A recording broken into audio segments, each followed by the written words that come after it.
Пошли. Все вместе. Какие ваши доказательства? They want you to comply. Cancel culture is about canceling. Cocainum. Up yours. Woke moralist. This is systematic bullying that's happening. Up yours. And they believe that they can then Woke shut us moralist. up. Not only can you take a load, you can take the ultimate load, and even better than that you find your true calling and destiny in your willingness to take the ultimate load. They seem animalistic is what I mean. No, they're worse than animals. Up yours. The woke mob, they ruin everything. They stopped Woke Ben moralist. Shapiro from going to events and speaking. They stopped Ann Coulter from doing it. I will never surrender even a single inch of ground to a pitchfork mob. You never cave to the mob. We will never bow to the mob. Ever. No matter what. Have it your way, buddy. You sons of bitches. I did everything right and they indicted me. Do you see the final expression of cancel culture in terrorist groups like?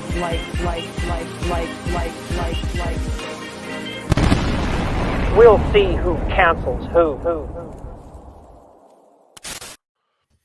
Hola, amigos. Hey, Hello. how we doing? How are you all Almost doing today? Wonderful. I'm sick again, but what else is next? It's fine.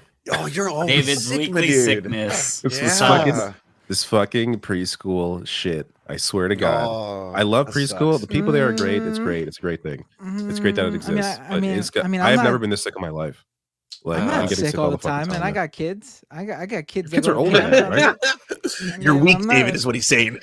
This is I mean, this is my like daughter's no, this is 5. this is specifically a post-COVID when nobody was like out doing anything. A post-COVID phenomenon where like people have just been getting sick so often, or I should say, kids have been getting sick and giving to their parents since they've all damn. gone back to daycare.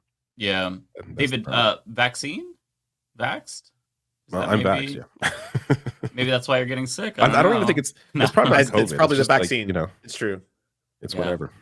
Yeah, it's the vaccine. Ever since It's the vaccine. I took the vaccine, I started to feel really weird sometimes in the middle of the night. When there's a full moon, I would leave, come back with no clothing, find blood, like find like a sheep that doesn't have a head, like I ate it. It's just really weird. I don't know. You know what's really bizarre? So last night I was like really, really sick, like just like tossing and turning all night, like super delirious. And all night I could not stop thinking about, Andy Bashir is going to be the VP. For some reason, this was like in my brain for like all. In I your would wake fever up dreams? thinking about Andy Bashir. Fever nightmare. Like, what is wrong with me? Andy Bashir? Oh my god! I really did not want to think about that.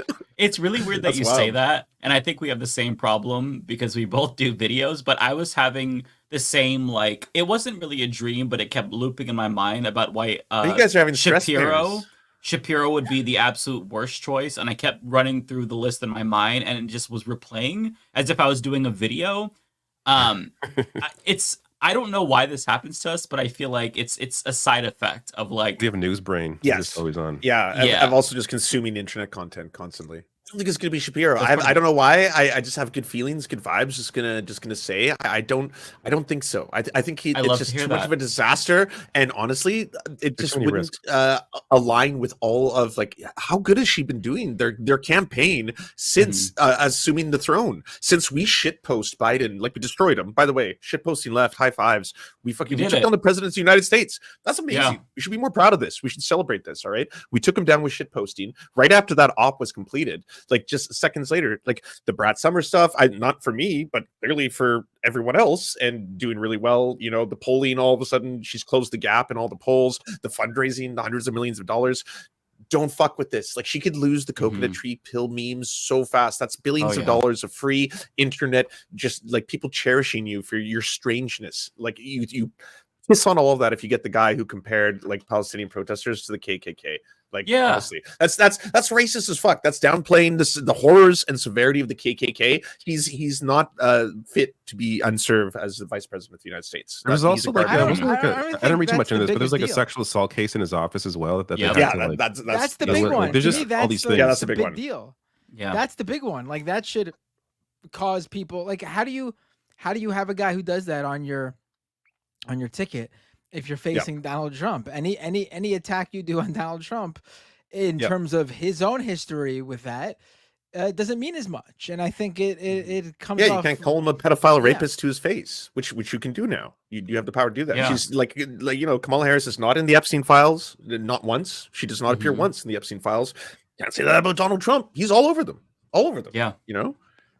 I mean, to be clear, I like presidential candidates who were in the Epstein files. Yeah.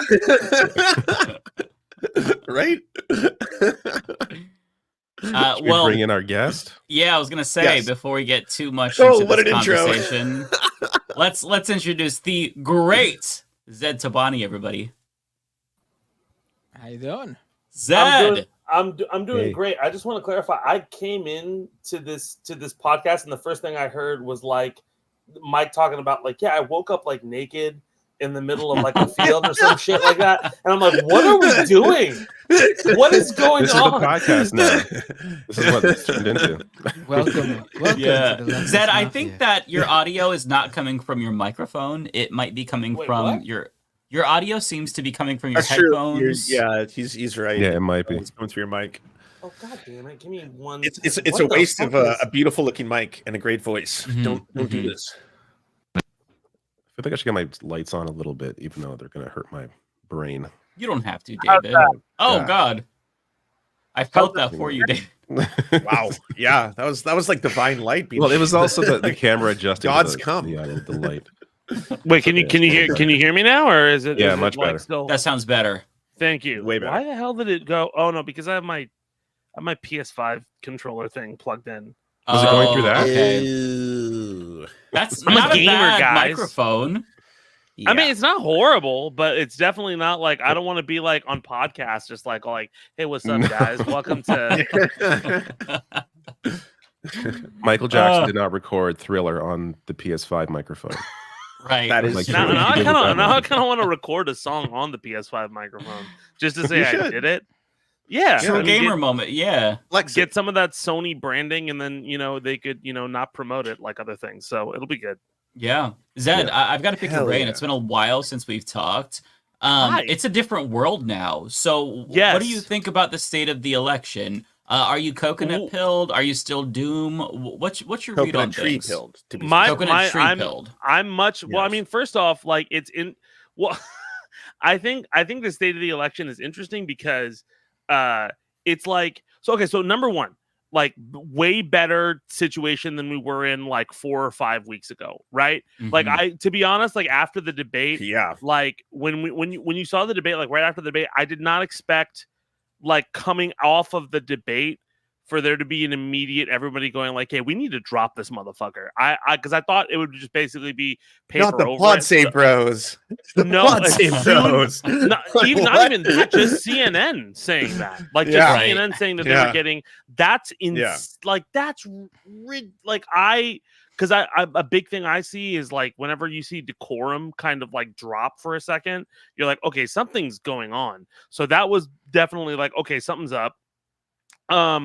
Also, so if you know, I had Evo like 2 weeks ago where I was doing the whole soundtrack and everything. And so finals day, we're just like, man, this is kind of crazy what's going on. And I had met somebody, one of the video team guys at Evo, like his childhood friend works for the DNC or something, and they were visiting just to kind of see the convention and shit like that. And I was talking to him like, dude, like I feel like this guy's gonna drop out. He's like, yeah, we'll see. And then on Sunday morning, during like when one of the song things we had were playing, I just see on Twitter he dropped, and I'm like, oh, we got to deal with this now for the rest of the weekend. It was a breakup. Like tweet. I mean, my first thought was dead. I think I'm sick. It almost seems and more tired likely than him dropping out of the race. Actually, in my ADHD. Yeah. Well, the other thing is also like I think we all make videos. The last like 5 or 6 weeks, the most interesting thing I've like because I've tried to just see like, okay, well, this is the political calculus. This is what is most likely to happen. What's least likely to happen. And I've never had in my life Biden stands, third party stands, and Trump stands all angry at me because they think I'm not support. Like it's the most crazy. So I think like in terms of like election fervor and people trying to like throw information and bias and everything like that, I think it's pretty high. But I think in general, with the state of the election overall, way better than it was like 6 or 7. Like even the energy of everybody on this podcast is less like I'm gonna cut myself right after we fucking close. Less morose. Yeah, was way that obvious? less morose. Bro, boy, it was so obvious. It was so obvious. Like every time I saw Mike, he was just like on every one of his videos. I'm not gonna lie. I took and relished and took so much pleasure in the fact that we shit posted that old genocidal freak off the highest office. All right, I'm very proud of us. That was our doing. We accomplished it. The mission accomplished. I mean, mission we're taking a little bit too much credit. It's a little too much. No, I want all the credit. All of it. Literally, all of it. I don't think the White House press the shit posting left changed the world. Okay. You're welcome. I don't think seem like the biggest thing was apparently Nancy Pelosi pulling Biden into a side room and said, "Listen." Well, but she watches Leftist Mafia. Yeah, to just screw. The hard way, all right. I love that. Well, she was doing that because of donors. Mafia style. Yes, but like Alex Jones aside, it was the big money pulled out. That's it. There's no secret. There's not a secret mystery. It's big money pulls out. Then Nancy Pelosi's like, okay, come on, but what the fuck? No, but I think it's even more so than that, though. If you think about it, like if you look at like how the White House and all that kind of stuff is structured and the way the power structures are, right? Like you have like if we go back to 2016 and we're looking at like analytics and all that bullshit, right? Bernie and Trump are the new model of what people consider politics, right? Where they're more direct, they're more like in general, like they seem to be that. And so Trump goes for 4 years being fucking crazy, and then everyone's like, oh, we want a traditionalist candidate. But the way the Biden campaign just ran the campaign was so like let's take aside the fact that he's fucking 81 and all that bullshit, right? Like the way they ran the campaign was just objectively really bad. Like, why are you starting a TikTok account like 2 weeks after you propose a ban? Like that's a bad fucking strategy, right? And the messaging strategy was all over the place, right? You know, the fact that your donor, like, especially when their donors started to say, like, look, we're not going to give you money, and they start attacking the donors, like, that shows that there's a lot of people, like, if I don't know how many people here have worked for, like big companies and shit like that, but that's, like, the telltale sign of, like, a big company being like, oh, well, we know what's best. These people will go along with it, and it never works. It always fucking shits the bed, and they shit the bed. Like you saw, first off, Pelosi coming out, also Obama coming out, also I don't know where fucking George Clooney coming out. First off, if this works out, we have George Clooney. Batman and Robin will retroactively be a decent film. Like Biden already pissed off Clooney Biden had already pissed off Clooney by basically threatening his wife with like sanctions and shit. Yeah, being part of the legal team that basically said that Israel is committing war crimes. He's such a better person than him in every way. Oh my god, dude. Yeah, but yeah, I mean, I don't know. I don't know what they. Well, what hey, they, expected. Can I say one other thing? I also want the left to take credit for being profoundly right about everything. All of the last hangers on to Joe and the whole like it's only him, only he can do it, only he can defeat Trump. It's like the next day it's like history breaking fundraiser, 10,000, 40,000 Zoom calls. Fucking everyone's like, oh my god, the memes are all over the place. There's like but the coconut tree hill revolution. We were right about everything. I think it's always I think it's worth trumpeting the left was right about a lot, but I also think I think it's also worth examining, like, yo, everybody was saying this guy was too old. Like, everybody was fucking saying this shit. Like, they hit everyone. They hit it for so long. They kept that away. Like, the entire inner circle. Like, how did you think this would work?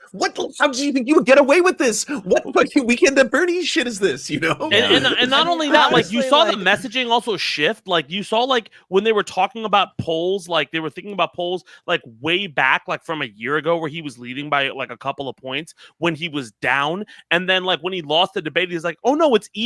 Like, what the fuck? It's fucking even now? You were losing going into this. Like you even called, like, you called the debate this fucking fucking early. Like there's so many things about this election from January where everybody was just dreading it. Like we've been dreading this shit since August of 2023, right? And like the fact that people have just even a little bit more of a pep in their step tells you how much they were just frustrated with the fact that everybody was saying this is our reality and the campaign is saying no it's not, and why we're frustrated by it. We were gaslit about Gaza, we were gaslit about this motherfucker, right? Like at a certain point it becomes untenable, and when the elites in your party are going this is fucking ridiculous, why are we going along with this? The fact that Nancy Pelosi is just like, hey, he needs to make a decision. He's like, I already have made a decision. No, Joe, you need to make a decision. Like that shit. I love it. That shit. Because the easy way or the hard way. I want to know what the hard way was going to be. What are they going to do? Was it going to be like hanging Vanilla Ice over the ledge of the building kind of hard way, or like I'd be so curious to know what technique. Bro, they were gonna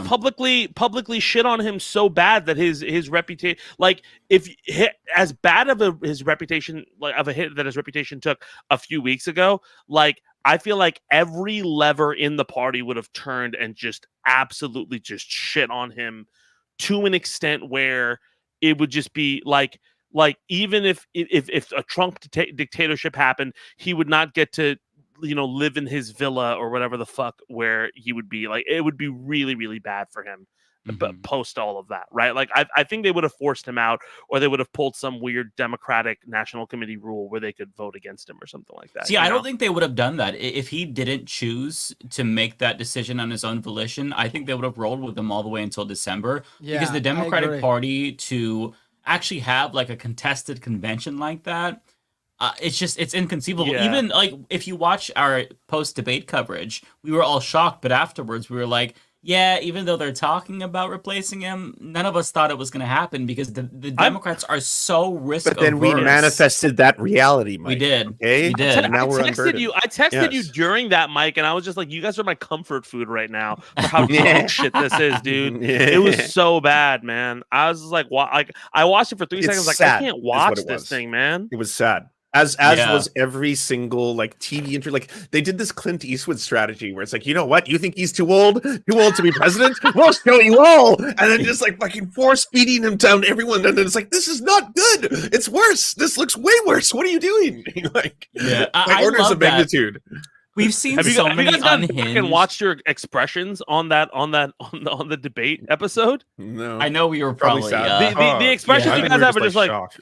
Just like just that for like 15 minutes, just like no, come on, like it was so bad. I do know I screamed directly at the camera when he did that wonderful segue from the abortion discussion to immigration, and not just any immigration topic. A migrant murdering a young woman. Well, because Matt, you look like a disappointed mom the whole fucking podcast that day, right? Like it was so weird. Like David is just like was like, I know, and Matt was just like. You should have it's just like basic, really. It's like basic politics. Like this man has been in politics forever, and he takes a topic that he is really strong on and moves it to a topic that he is the weakest on. Like how? How do you do that as a man that's been in politics since the fucking 70s? What is wrong? One of the things about politics is changing your style. Like you have to be able to adapt. He hasn't adapted in 30 fucking years. Like it worked when Trump was like, "This is so crazy." Stay on your strong points. Like it's amazing that he just did that. He just whatever. He's gone. He's done. It's over. Thank God. It's over. Out of that. And now the Republican ticket looks so gross. It's so gross. it's like this profoundly racist misogynist and the couch fucker. Like that's what you got. And I'll be honest, the couch fucker story not being true, that's the most wholesome thing about him. Like you wish that was the real story. The true shit is so much more gross and fucked up and weird, and like the dolphin rape shit and like the burning monkey testicles, like gross. The grossest ticket I've ever seen, I think. And the couch fucker shit is so funny because the reason why it caught on is because everybody heard that and they're like, makes sense. Yeah, I could see it. Yeah. You know, that like that's why. There's something couch fucky about you know? Yeah, he's not a couch fucker or, a hot dog fucker per se, but there's something about him that is very sus. He gives off the vibe that he has some skeletons in his closet. I don't know. If the only way that he would be able to make it as the VP would be he had to fuck a couch, he would do it, because it's for him. It's all about power. He will do whatever he needs to Black attain Mirror power. style. So if that's if that's what he had to do, if that's what he had to do to attain power, he'd fucking do it. He's gonna be Tim Pool's gonna get a couch. He's gonna sit down and I was like, this is kind of nice, bro. What is this? Next time he jumps on a fucking podcast. Do you guys think he's gonna drop? I don't know. I don't think he's not going to drop. They might. It would make so. I don't think. Here's the thing. It would make Trump if they drop him. It'd make Trump look even worse. But it undercuts their whole. It undercuts their best line of attack. I think it'll happen if no holds like oh fuck, we're really bad. I mean, dude, they're doing that. Like, did you see the polling that came out today? Fucking, he's down. There's no ceiling on his unlikability. Like that's it. And Right. every It's negative 15. He's also in he's nationals. He's negative 15. And he's a millennial. He's a millennial That's who has so been crazy. on so many podcasts. He's got so much internet history. Every day, Kamala HQ has a new clip every single day. The like, dolphin without shit, fail. Lance. You know? We can't forget Yeah, the I know, dolphin shit. I know. The dolphin shit. Can you bring up, David? Can you bring up this clip from Trump's wonderful performance? Oh my And I missed all of you guys. Like I can't tell you like how much I missed talking about. Like I've wanted to talk about this shit for fucking weeks, and watching you guys was comfort food. I'm so happy to be on this right now. Jesus, man, Nice. it's been. I feel like talking about like Street Fighter in seconds more fun than talking about this, but yeah, but then our numbers. We'll talk about Elden Ring at some point, and we can jump into that and Okay. Street Fighter and shit. Yeah, it'll be fun. J.D. Vance, is he ready on day one? Does he what? Ready on day one. If you have I missed that for some Great reason. respect for him. This was such a. Oh no! Wait, hold on. This isn't the whole thing. This isn't good enough. It- Don't play it was this clip. I gotta find a better one. Just He comes in- Just go to he comes in way YouTube. too- Can you go to He YouTube? he was worse in this at the NABJ conference than Biden was during the debate. Like he was that profoundly, horrifyingly bad, and just went on the attack. And like he hasn't learned how to like sell the whole like great replacement shit I mean, I don't on white audiences. I don't know if he was worse trying it than the debate, man. That's pretty bad, dude. That's like you watch it the full 30 minutes. Like, Oh, honestly, dude, it's start to bad. finish, it's not bad, that but like so Biden does not make sense, can't communicate, can't speak, and Yeah. that's just like I'm sorry, that's the reality. And then like that's as the most front facing position, you can't do that. In this one, Trump is lucid, he's coherent, and he's just so old timey racist with everything. Oh yeah, I mean, like like she's not a black woman, she's an Indian woman. All this shit, like oh my god, wow. They've I never think heard it's of biracial or multiracial people. Yes! But if you ask a Like, white I don't person, know. like, "Hey, what's your heritage?" I'm 10% Italian. 10% French, 20% German, Native American, 1%. Yeah, 1% Native American. apparently. So I heard this from of all So that's places, why I could wear Omarosa this? on CNN. Omarosa on CNN discussed how in Trump's book, The Art of the Deal, his favorite book, he describes himself as Swedish, but he's not. He's actually German and something else. But he thought that'd be too divisive for some reason, so he claimed he was Swedish. Like the better whites. This is the guy that's like claimed The he's purer a different whites. thing. The only way to Wait, know so for he sure, thought- he thought bust down the Swedish caliber was is too measure his divisive? skull. So he thought Swedish is. Am I low? By the way, is my volume low on the? You sound fine to microphone and me. everything? Oh, you sound Okay, great. cool. We Okay, we cool, all yeah. talk over each other, so we can't hear as we No, usually you're do. good. I just have a weird ass DAW. Okay, good. So I'm not being It's a- Tupac. Yeah. Yeah, you Okay, so sound I'm be fine to Pakistani me. and interrupt.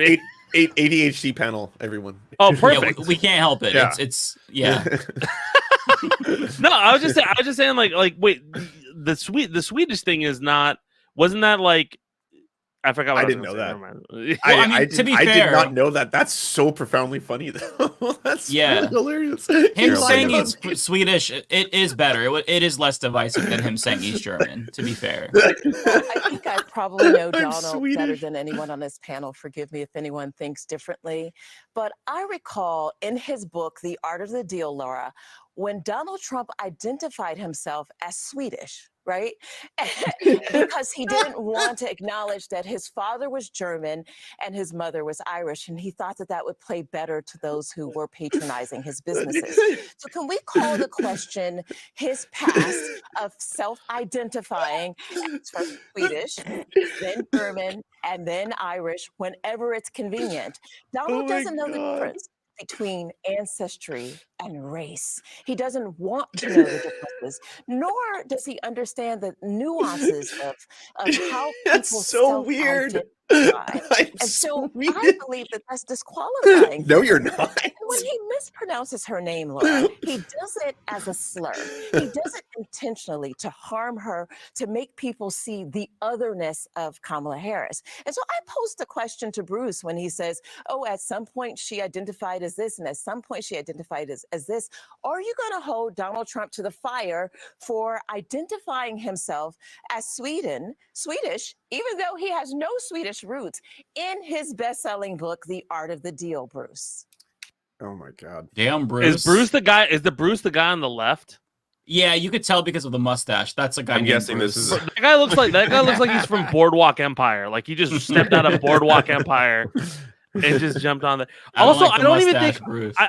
I do think one thing that's interesting too is like if you notice, like a lot of these attacks feel very Sarah Palin-esque, right? Like it feels 2008, right? Like you have young, like fresh African American candidate versus old. You should just old and white. Well, I think they're just recycling all the Obama shit. They're 100%. They're doing the birtherism right now. I saw like people were getting mad on like in replies, being like, "She's Indian. How dare you claim that she's anything other?" I was like, none of us should be claiming this. She should be. What is wrong with everyone here? Like one of the biggest all these weirdos on the internet. Yeah, here's what I say. Like, right. Like they also call like Obama and Arab and all that kind of stuff. Like and like the other thing about Muslim. Yeah. And I think the other thing about this is like specifically, like there's a lot of different things where people are fence sitters on in terms of like where the politics of old are. But one kind of universal fact is like that was insane.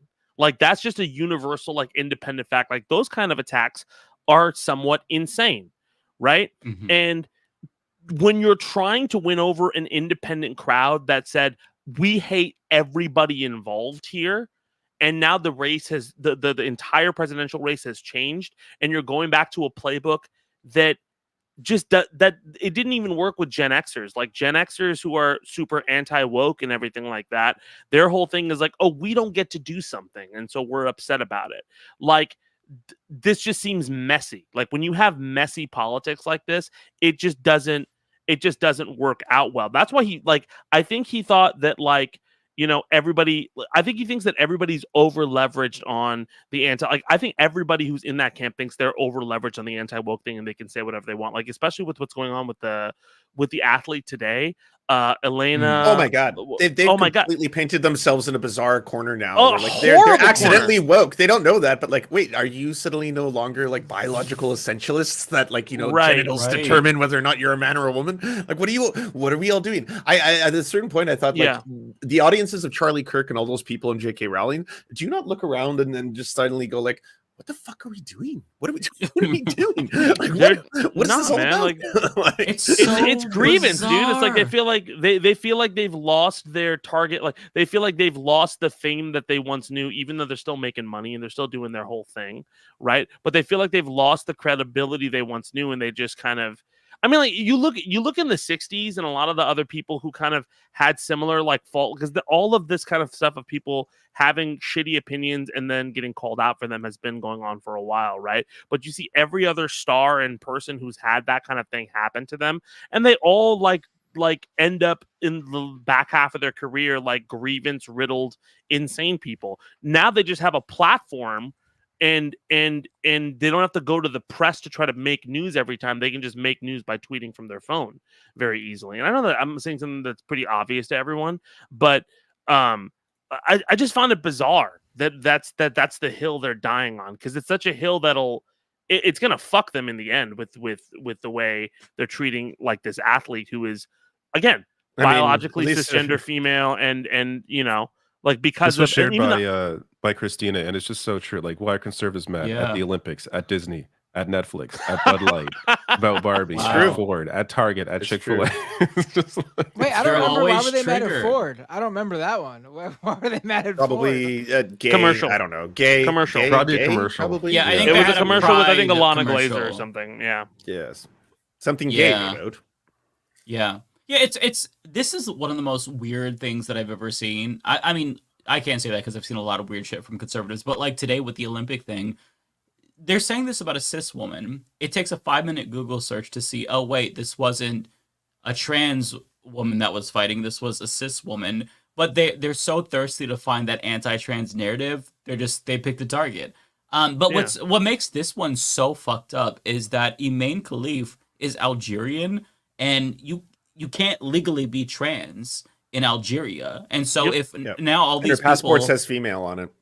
right, you're literally not allowed to transition, and even if she did, they wouldn't recognize it. So like they're inadvertently inciting violence against her, because if a police officer is like, "Hey, aren't you that man that competed at the Olympics?" Like they can literally throw her in jail for that, and sometimes that happens, right? They in Algeria, they'll arrest you if you're just suspected of being LGBTQ, or if you're straight but you act a little bit too effeminate. So like it's not just like, oh, we're bullying this woman. It's no, we're also inciting violence against her, which is so fucked up. And thankfully, it seems like Algeria has been defending her. Like, hey, this is fucked up. Like, this is our same with Taiwan. Didn't the defending their Algeria athlete. Fight Club like tweet the Italian, like I think they quote retweeted somebody and said "cry more" or some shit like that. Nice. They should. Yeah. It's like, listen, that is the worst sportsmanship I've ever seen. If you lose, you have to get better. I mean, for when it comes to Khalif, she's lost multiple times. She had 9 KOs, but she's really, really good. She got like 36 KOs herself. So she's a talented fighter, but you can't like pretend like she's some supernatural being. She lost in, what was it, 2021 to an Irish boxer. She lost in the quarterfinals in the Olympics last time. So like, yeah, she's lost before. And no one not like talks she's like about it. dominating the sport. Even if she was, who cares? Like, she's a woman. But she's not. Like, so for not to turn this to beef, but I find a very interesting parallel between this kind of rhetoric and rhetoric from people who've sided with Drake during the whole beef. Okay, like I just find a direct line, because it's just one of those things where you feel like your identity There's a Venn is diagram. so There's definitely a Venn diagram there. Yeah, somewhere, like it's you know? I just love Venn the diagrams. same. Yeah, which by the way makes you a problem on the conservative list. But like I think what's interesting about that whole like, especially what we saw earlier this year with that whole beef, is that you saw pretty much what a really intense media war with no like respectability politics, because they were just trying to destroy each other. Right? Doesn't matter what's a lie, doesn't matter what's true. They are trying to destroy each other at the highest level, and everybody is bought into it, right? It's the two biggest rappers of our generation there. And when the smoke cleared, it's very clear. Like, even Drake knows he lost. Like, he's putting fucking 6ix9ine God when he's bowling and shit like that, right? We all know what happened, but people are still flooded his on house. it. God picked his People, exactly. Yeah. Wait, what? What'd you say? Yeah, God flooded his house. It's like one of the plague. He enacted it upon his There mansion. was a big flood in Toronto. His house got flooded. That's Oh shit! Okay, I didn't know that. With Also, I'm doo-doo, sorry. I'm too. sorry. I'm sorry. I know David is. doo-doo? I David didn't is. see that. This Yeah, it is was like this is a sewage pox water. on David's house because he lives in Toronto. So do you live in Toronto? Where do you live? Okay, good. Okay, yeah, cool. Toronto. You're one. You can come to California, David. We'll house you in case it gets really bad. But like, I feel like you see like that's like a petri dish of what this kind of stuff is, right? Where people can't let go of their identity wrapped up in this whole thing, and they double and triple and quadruple down. And the argument they're making isn't this insane argument that this person who is they're by their definition. Right? They're They're just cis. No, of course, yeah, but like, but by their definition, that doesn't necessarily make you trans. Trans is just 100% just sold the where if you are misidentified of the gender that you identify with at birth, that makes you trans. This has nothing to do like trans. The fucked up thing about this is trans people aren't actually part of this story, and everyone is making again about trans people. You know, and this is the same kind of shit. Like this has been done historically in the most racist of ways towards black athletes, black women specifically, for a very long time. You know, whether or not I don't think they should be allowed to compete. Why? Because they have higher levels of testosterone. It's like, so you mean that they're the best at the thing, at the sport thing, the thing that like the competition. So isn't that the point of this? I'm sorry. I feel like everyone getting mad at this boxer being good at boxing. David shared the best excerpt about Michael Phelps. Like, this dude is like a supernatural freak. He has a giant wingspan. Yeah, he has an unnatural wingspan. He engineered has in a lab. double jointed knees or something. He has like all these benefits that benefit him as a swimmer. All these natural benefits, they were celebrated. He was celebrated. He wasn't disqualified because he has all these natural advantages. And anybody who competes at the highest level. I was just gonna say conservatives don't care about equality or equity in literally anything. You'll get pick yourself up by your bootstraps, work harder. You're in life because you're not, you're stuck in life in this position, in this situation, because you're not doing enough to get yourself out of it. No equity, no equality in anything. Yeah. Except when it comes to women's sports, apparently. Right. Where everyone's got to be something they don't even care about to begin with. They don't give a fuck about women's sports, but they are hardcore about equity or equality and everything needing to be on the level.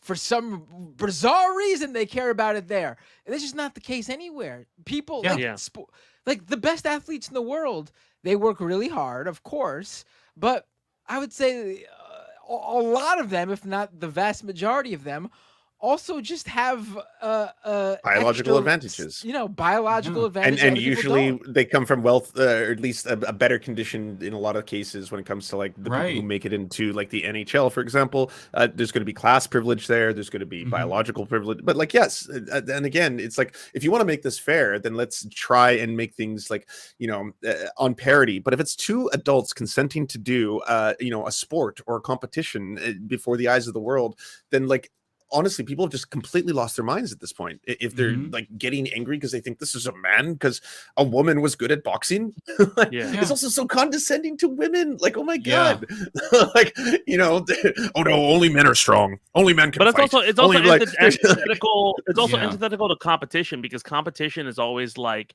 it always happens where like whenever you politicize this kind of stuff specifically, like and I mean, like, I'm not talking about like Muhammad Ali politicizing the way he knocked out people and him being an avatar for anti-Vietnam stuff. I'm talking about specifically when the way you politicize like, oh, I didn't really lose that, is such a bad. It's just so antithetical to competition and how competition works in most major sports, right? And whenever you see that, it's just like it's the showing of somebody who's on their way out, right? Like if you saw like Conor McGregor when he was fucking like cleaning up everything, and then the last like 4 or 5 fights he had where he had lost consistently, he was making excuses during every single fight that he lost, right? Fucking Colby Covington, Donald Trump's favorite fucking guy, right?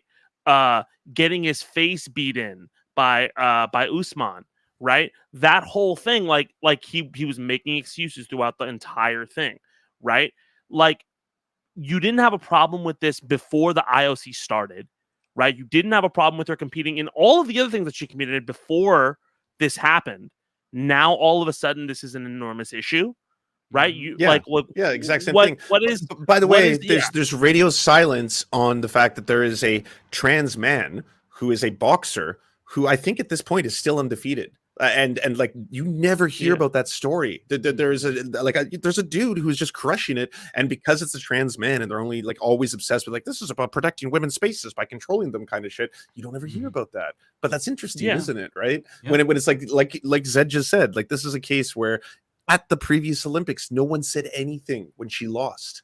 Like, at that point, it's like, it's almost like they have an agenda. I mean, like, can you imagine if Muggsy Bogues got dunked on and he just started crying? He's like, this is so unfair. I mean, I know. That's not the way that it works. Like, no sport is perfectly fair. Listen, I can't just go into a fucking basketball court I can't just go there and be like, hey, it's not. You can't say not basketball fair. isn't fair for short people when tell you. Steph Curry is like, just like, I'm going to stand from half court and make this shot. Like, it's 100% fair. You now have the advantage, dog. It's not fair to short people. I'm sorry. Basketball is not He's fair being to short protected people. by tall guys, though. So I just love how like they're sharing the clip of Angela Carini and they're like, oh my god, she said that she's never been hit that hard before. This is ridiculous. It's like, she's a boxer. Like, they're gonna beat each other's asses. That's the fucking point. Am I It's missing your something? Like, that's the whole point. You beat the fuck out of each other. What the hell? That was one of the weirdest. It's a skill talking issue. I'm points sorry. Where it's like, Yeah. where it's like, did you see? She might have broken her nose. She was bleeding. Yeah, she's a boxer. Like in a fight. If there were two people in that ring that you guys clocked both as women, most likely there would be blood and black eyes even in that fight, because that's what happens in boxing. It's like surprise Pikachu face after you get your ass beat because you boxed. You boxed. Like, what the fuck? I need to mention this too. So my sister worked for the Olympics for a little bit. She worked on the USA rugby team for doing social media. I did social media shit for the USA rugby team. I shot a couple things for them like a couple years back before they started making huge strides at the Olympics like a year or two before. They have worked so fucking hard. And I saw a question pop up in the chat about Ilona Mahor, I think. And like, dude, it is like even that too, because they're trying to jump onto the USA rugby team because Ilona looks like somewhat stronger than it's not the aesthetic build that conservatives consider women to be, right? Like, I feel like it's like you can't protect women's sports by saying this is a woman that, like, that's not protecting women's sports. Play this clip that I just put into the chat to show. Also, you. did you guys see that? You guys saw the Lady Ballers This footage of this athlete. Honestly, she scares the fuck out of me. Like, there is literally no sport, nothing, not even chess, that I would want to play against her. Like, honestly, like I dudes, unburden yourselves. You know, you don't have to have this weird insecurity that it's like we're stronger than women. Like this cheat. Like, just watch. Let's go. Like, just other players are rag dolls before her. Yeah, like, bro. I would never play any sport against her. Wait, Lance, you don't think that if you just called yourself a woman, you would dominate her? Yeah, right. Automatically? I mean, what? Sneak into the league? No, she would pick me up by the face and crush me, like lift me by the face. Okay, like, I'm sorry, bro. And like, my dudes, you gotta accept it. There's women. There's what 7.5 billion human beings. There's a lot of women who can beat the fuck out of you. Okay, Yeah. there's like unburden yourselves. This weird insecurity where it's like, oh, someone's good at something, must be a man. Has to be a man. Must have a penis. Has to be a dude. Like, do you remember that thing that Cody Johnson posted about Lady Ballers a few months ago, where he reviewed the whole movie and stuff like that, and he kind of came to that conclusion where it's like one of the points he made was like, look, this is a movie about like women's basketball, but like it's not like there's no WNBA stars in it. Right? There's no respect for women's basketball. And like, I find it so interesting, right? That like, especially over the last year, like the WNBA has had this amazing moment where you have seen these women play like more intensely and rougher than a lot of the NBA, right? Honestly, like you're seeing people check Caitlin Clark and check Angel Reese every single chance they get, right? The hazing is real. You've seen some of the craziest plays in the WNBA over the last like 12 months, which have always been there, right? But I don't see like the lack of respect for that movie and the way it portrays women's basketball to now, like you saw them kind of wade into the debate and try to play like the whole thing of like, oh, Angel Reese is this really domineering monster and Caitlin Clark is this beautiful angel, and every competitor in that sport being like, this is such a fucking stupid debate, right? Like, I don't it's not only like a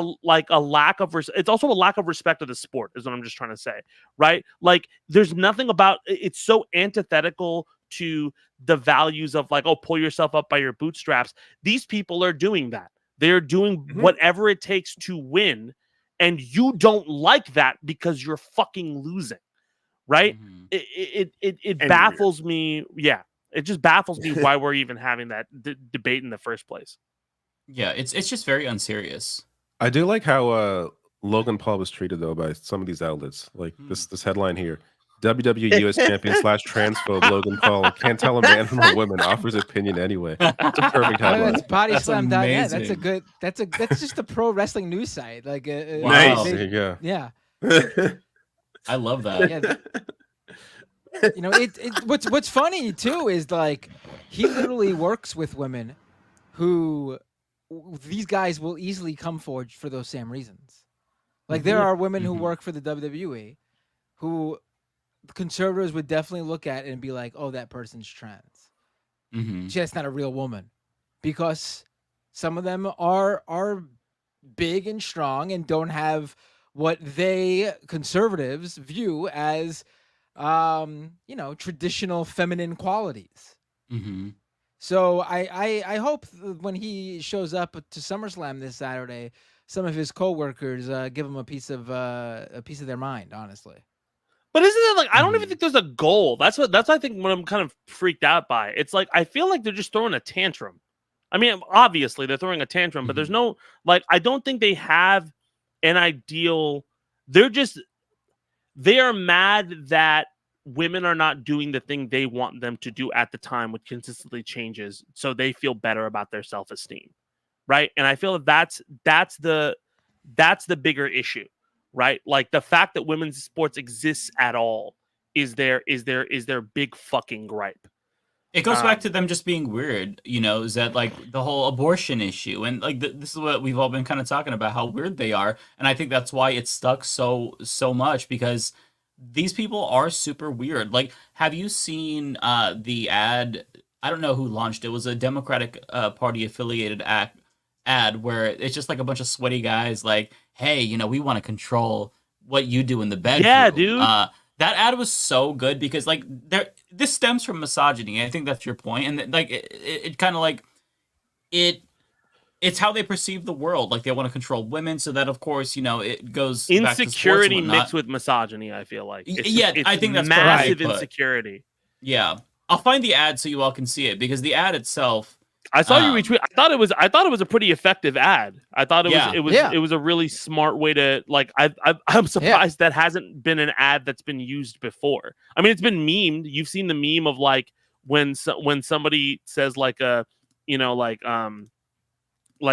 watch the WNBA, and you just see like a picture of like there's a bunch of white dudes with dad hats in the middle of like a fucking like rural field somewhere.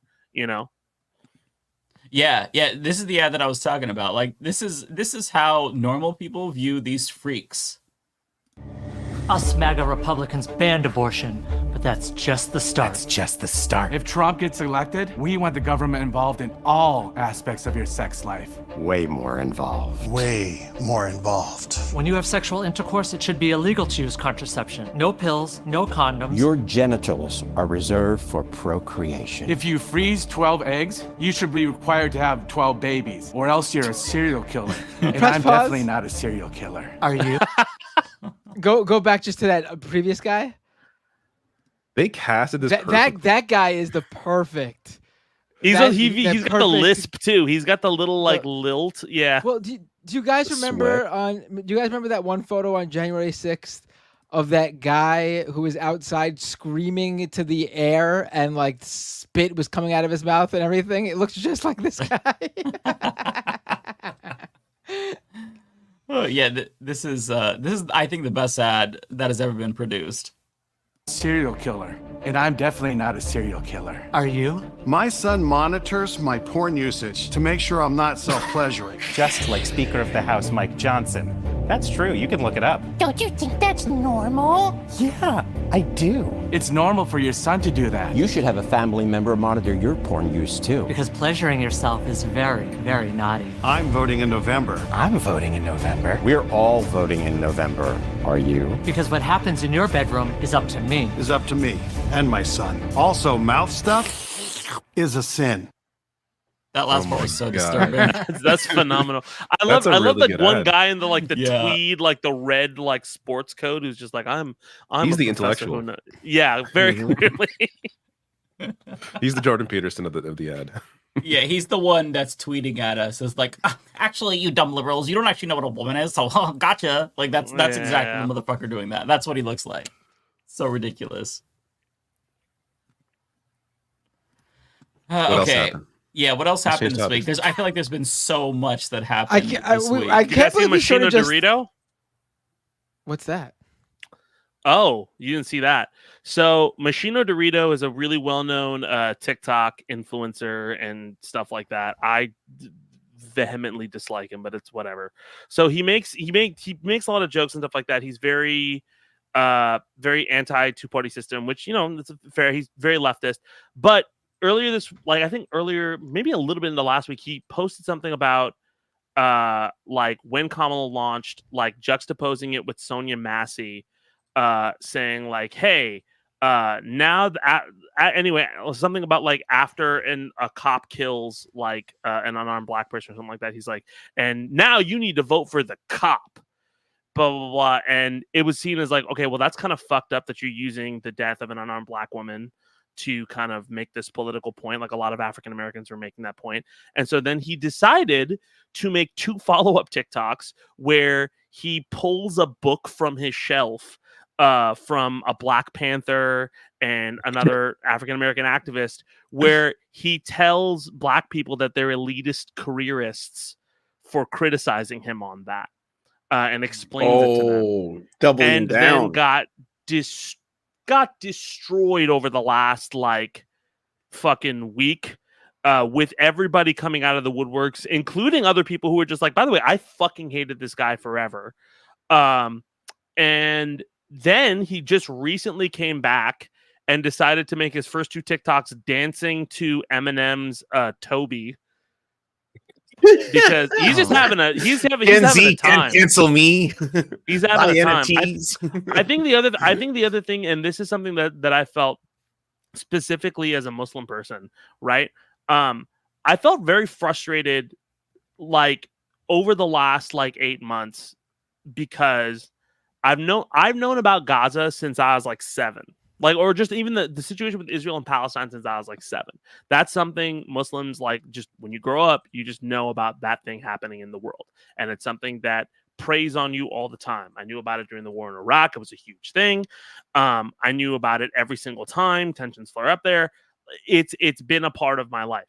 Something that has been very frustrating to see is watching specific people, not you guys, but specific people jump in and like kind of fetishize it. And there's a huge war on TikTok going on right now about that, about who's being performative about this and not. Because this genocide didn't necessarily start post-October 7th. It's been going on for a while. There's been an apartheid there. There's been all of these things there.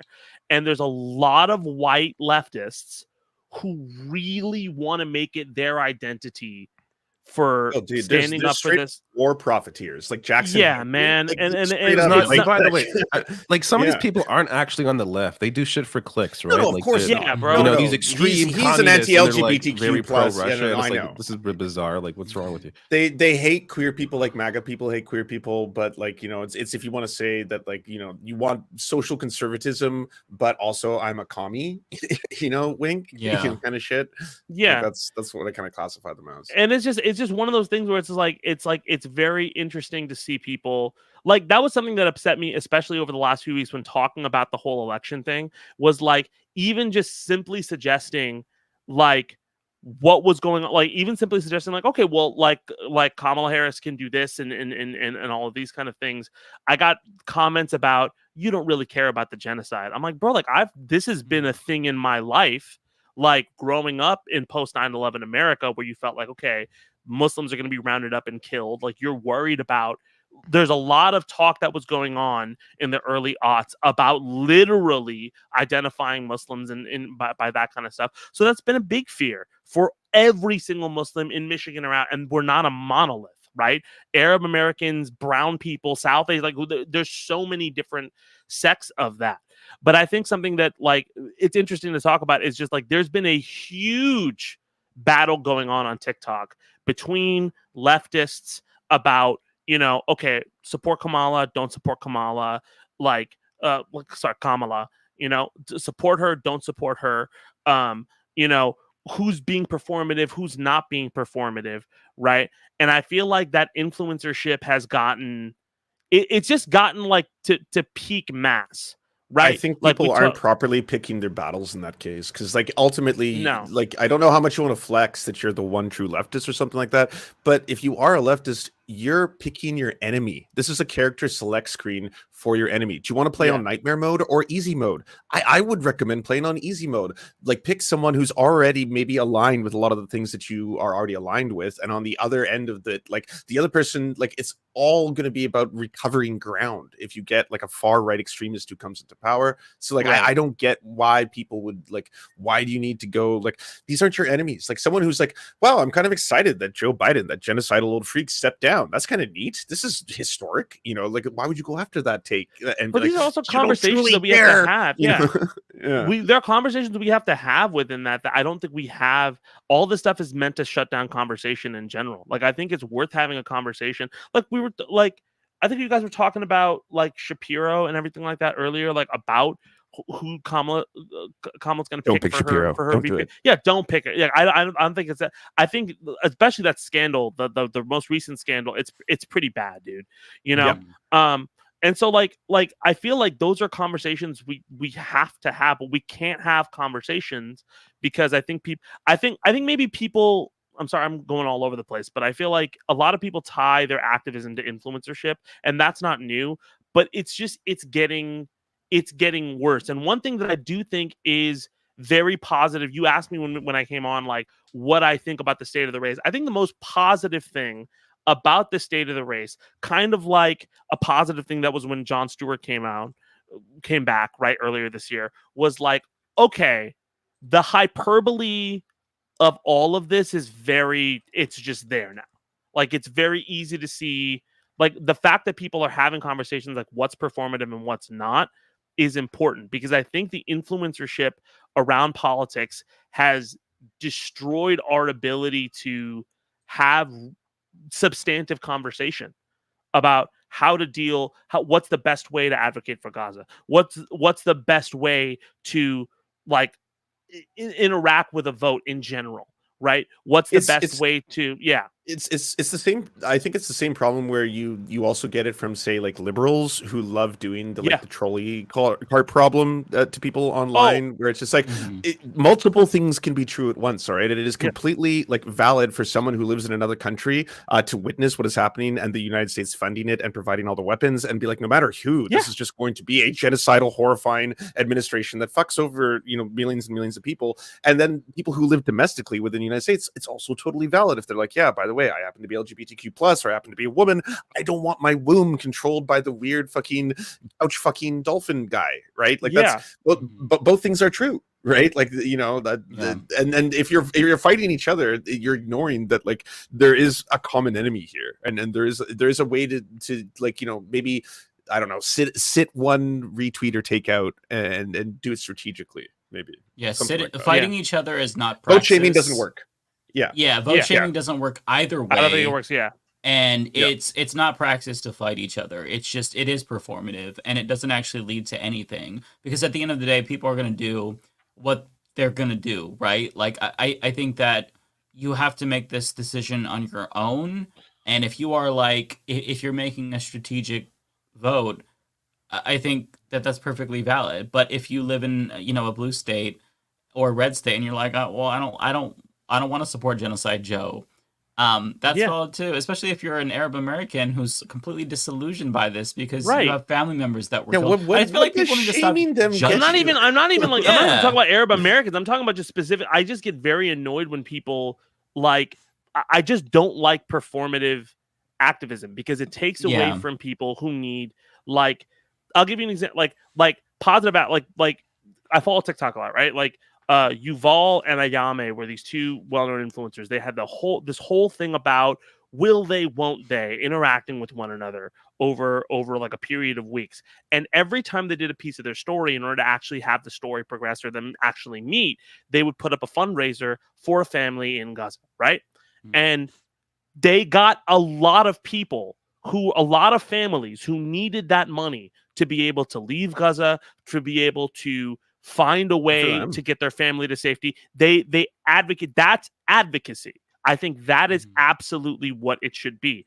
I dislike people who make content for themselves just to like. I just don't like it to for their. I just don't like the ego of taking whatever is going on there and putting it on yourself. Like, look at me, I'm so because I'm so, and that Machino Dorito stuff just reeks of it. It just reeks of it, like, and I like that he was doing white splaining. I'm not trying to beat nuance to death here. I hate that kind of shit, So it's insufferable when people act like they're better than everybody, or they know the answers. In truth, like, nobody really knows what the best answer is. We live in very flawed, fucked up systems. We're in late stage capitalism, globally speaking. So, like, except the shitposting left. Only trust the shitposting left. We're the only ones, right? We're right about everything. Yeah. But like, nobody has like a silver bullet. It's like trying to hit a moving target, and a lot of it is emotional, a lot of it is practical, and we all try to separate it. I just feel like people need to give others a little bit more grace. Like, I see some people who are like shitting on lefties because they're, shit posting in favor of Kamala Harris. It's like, look, dude, for the past couple of months, we've all been kind of distraught about the prospect of, a Trump presidency. Let us just have this moment. As we said last week, as somebody in the chat said, let us lib a little, okay? We're libbed up right now. We're all gonna, we'll all come back to reality on November 6th, when Kamala is the president. We're not under this delusion that, oh my God, she's going to be a panacea. She's the next Bernie Sanders. She's a typical Democrat, of course. Like, she's already done things that I disagree with. Speak for yourself, okay? Speak for yourself. We're not under that. Bay photo says "lib, laugh, love." Exactly. Kamala Harris is going to usher in the new age. You fucking carpool karaoke libs. Jimmy Fallon libs is happening before my eyes. People have to shut the fuck up. That's just what it comes down to. Some people just have to shut the fuck up sometimes. I need to take my own advice to shut the fuck up, but like, stop being overly judgmental. Like, you're not perfect if you're fucking not strategic voting. Like, everyone shut the fuck up. Holy shit. I don't even know who you're yelling at anymore, Mike. Who's our enemy? Everything went silent. So I like how that went from performative activists are terrible, and Mike was just like, yeah, I need to shut the fuck up. I'm like, no, Mike, we're not talking about you, Mike. It's okay. No, you're good at it. I'm vocally subtweeting some tweets that I see where it's like, well, I see some of these lefties, they're all excited about Kamala. It's like, bro, we're not under the delusion. Like, we lived through Obama. Just stop, okay? Holy shit. Oh, I know a big story we have not covered. And if any of you haven't done it on your channels, you're cowards, and shame on you. Oh, what is it? What is it? The revelation that Elon Musk is potentially a baby fur and was kicked out of the baby fur community. I don't even know what that is. What's a baby fur? I don't know what that is, man. What the hell? What's a baby fur? I guess I'm not as totally online as I thought. I don't believe for a second. I don't believe for a second you do not know. You knew. No. I didn't know at first. And I reached out to very large creators, and some of whom are within the furry community, and I was dead wrong. I thought a baby fur was someone who was like trying out to be a furry, like like you're just dipping one toe in it, but you don't really know. Nah. Baby furs are an overlap between people who are into infantilization play, like pretending to be like an adult diaper baby kind of shit, mixed with furrydom. So they play baby furry characters. Yeah. Wait, what? Yeah. And where? Personal. I'm more concerned about. Where did you get this? It's on knowyourmeme.com. All right, this is now a matter of public record. Okay, it's people were digging up. So, by the way, Ken Klippenstein is part of the story. I don't know why, but there's this old tweet that just resurfaced of Elon Musk having some debate where Ken Klippenstein asks him, "Are you a furry?" And he says, "Fur curious." Now, people have pieced that together with other elements on the internet that show that Elon Musk has, in fact, already impersonated children. He's got a burner account that's been verified to be his, where he does infantilization play and pretends to be a child. A picture was just released. There's a photo of him dressed as a baby fur. Yes, someone had it on their phone. They're like, I just had to dig through tens of thousands of pictures as soon as I heard the story to show all of you this. But this is Elon Musk dressed as a baby fur. But it could also be him at a music festival dressed in a furry onesie. So he was. Wait, we have to go back. This is my boomer brain is trying to process this. Elon Musk was dressed as a furry. But like a baby version. Lance, I'm looking this up right now. I swear to God, if this becomes my algorithm, I'm gonna be so fucking mad at you right now. This is so fucked up, and I've seen so much on the internet. But what? Elon Musk baby fur rumor refers to the viral rumor that American entrepreneur Elon Musk had an active interest in the baby fur fandom, which is a subgroup of the furry community whose role play as child characters. Spawned by a viral X post in late July 2020. This is recent. The unconfirmed rumor became a viral subject of speculation and memes in the following days. It's not my thing, but it's harmless. Like, I think the real harm that it is absolutely. Hey, no. I am not kink shaming. I'm not kink shaming. If anything, to be honest, furry stocks are soaring right now. Okay, furries, they're having a great time. They hacked Heritage, the Project 2025, the Heritage Foundation. Oh, sure. Great job, furries. That was gay furries, by the way. Fucking props to the gay furries. I linked the picture Lance was talking about. By the way, no hate. No hate on yeah, put it up. We should show the world. Let's I guess this is not news to everyone else, but oh my god. And good on the furry community for kicking Elon Musk out of their community prior to him joining, right? Kind of thing too. I mean, that's is this not just him wearing a onesie? So that's it. I think it's just him wearing a onesie. It does look like him rolling a joint, wearing a onesie. Could be at a music festival. I too have worn onesies, and I'm not a furry, so it's not indicative that you are a furry or part of that. You have to be someone who's into. I just want to clarify. You told us we were cowards if we did not cover this story. Oh, absolutely, you are. Oh yeah, no. This is breaking news. The world needs to know. We're doing it right now. See, I don't know. Based on the description of like baby furry, I don't necessarily see that with the picture of Elon Musk, but the picture, like the onesie he's wearing, is very gay to me. I'll pull it up so that way. I think if you get to a point in your capitalism journey where people are speculating if you're a baby furry, I think you've already lost the fight. I think if that's a rumor that anybody takes beyond, like, that's ridiculous. Like, that's he looks like this is a long time ago. He looks young. He looks like Walter White on Halloween, dude. Like, it does. Again, I hate there would be existing photos of myself at music festivals, high as fuck on life, really, really fucking high on life at music festivals, wearing a furry. Yes, absolutely. And when you're really high on life, plushy and fuzzy things feel nice and wonderful. So can you stop saying that, please, Lance? Can you stop saying high on life over and over again? Wait. I don't think that means that he's a furry, but that's just funny that that's the call out that's happening right now, because furries are pretty who are furries. Like he's probably not that. They've been tweeting about this. Did you guys the furry community have been tweeting about this? Did you guys talk about his daughter calling him out? Oh, that was like I haven't talked about that, but she became so beloved overnight in 24 hours. Like it's so funny. He spent $44 billion to be like the most popular person on Twitter, and within 24 hours his daughter fucking just like smokes him. Everyone's like, oh my god, you're amazing, we love you. It's not only that, like the other Threads is doing actually pretty fucking well as a platform. So Threads monthly active users have been kind of steady at about 175 million. Twitter is down to 330 million monthly active users. From which what was prior to? I mean, I think at one point it was like 600 to 700. I mean, it's not doing well. Like it's always been, but like the lowest of like the big three of those, which is like TikTok, Instagram and everything. Yeah, that's the thread. The fact that she did it on Threads too is kind of wild. So this is his daughter's account? Mm-hmm. Well, no, it makes sense because a lot of people who left Twitter or just people who want a positive social media sort of experience in general, Instagram is the place for that, because you can have super specific control over what gets what comments are left on your content. You put no comments.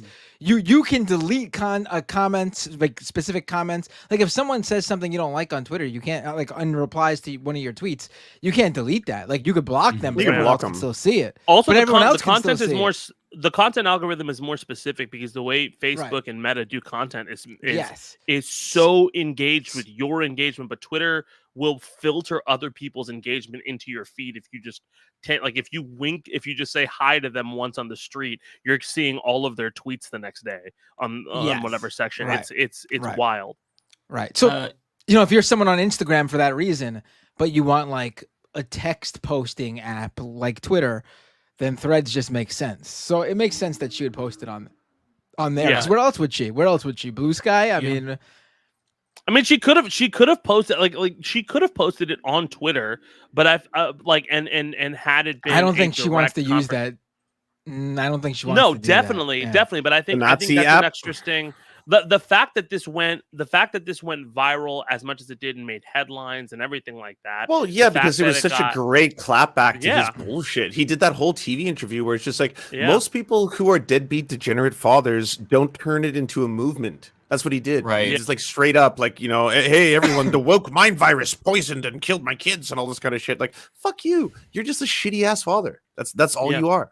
Do we want to read this? This actually, I just skimmed it, and it seems like she was really, she was debunking his bullshit. So this is what he responded. Somebody shared like that Jordan Peterson clip, and this is him responding saying that she was born gay and slightly autistic, and I knew from when she was about 4 years old. She'd pick out clothes for him to wear and say it was fabulous, and she loved musicals and theater. So this is her response. She says, "There's a lot of stuff I need to debunk, which I will get to, don't worry, but I want to start with what I find the funniest, which is the notoriously slightly autistic tweet. This is going to be a bit, so bear with me. This is entirely fake. Like, literally none of this ever happened, ever. I don't even know where he got this from. My best guess is that he went to the Milo Yiannopoulos School of Gay Stereotypes, just picked some at random and said, it's good enough, in a last-ditch attempt to garner sympathy points when he is so obviously in the wrong, even in his own fucking story. I did not have a love of musicals and theater when I was 4 because, I was fucking 4. I did not... This is actually fucking hilarious. I did not know what these things were. My earliest real experience with musicals was when my twin brother had a Hamilton phase in 8th through 9th grade and overplayed it so much in the car to the point where for a long time I swore off the entire genre. I never picked out jackets for him to wear, and I was most certainly not calling them fabulous because literally what the fuck? I did not use the word fabulous when I was 4 because once again, I would like to reiterate I was 4. This is actually hilarious. Yeah. This is so obvious, I don't even think it warrants explanation, but apparently people believe this nonsense, so here I am. This entire thing is completely made up, and there's a reason for this. He doesn't know what I was like as a child because he quite simply wasn't there. Goddamn. And in the little time that he was, I was relentlessly harassed for my femininity and queerness. Obviously, he can't say that, so I've been reduced to a happy little stereotype fagging along to use as his discretion. I think that says a lot about how he views queer people and children in general. She is dragging him. Oh my God. As for if I'm not a woman, Is this your first time reading this? I love the sure Jan. Like the Yeah. Jan. I heard that she responded, but I don't think I blew read him this. out of the stratosphere. Oh, That's what I'm he- saying. He spent so much money on Twitter to become the main character, like to be the biggest Wow. fucking followed account. Oh yeah, she. Oh yeah, it was I'm amazing. surprised we're not playing the ether beat as Mike narrates this for us. Like This is, I've never That would be seen a badass. Do kid it. clap their parent like that before. Like, holy shit. Okay, last Oh, one. Jackson Hinkle's parents. Come on. Oh, that's true. That one- Oh, that's that true. one's up there. Touche. As for if I'm not a woman, sure, Jan, whatever you say. I'm legally recognized as a woman in the state of California, and I don't concern myself with the opinions of those who are below me. Oh my god. Obviously, Elon can't say the same because in a ketamine-fueled haze, he's desperate for attention and validation from an army of degenerate red-pilled incels and pick-me's who are quick to give it to him. Go touch some fucking grass. My god, she destroyed him.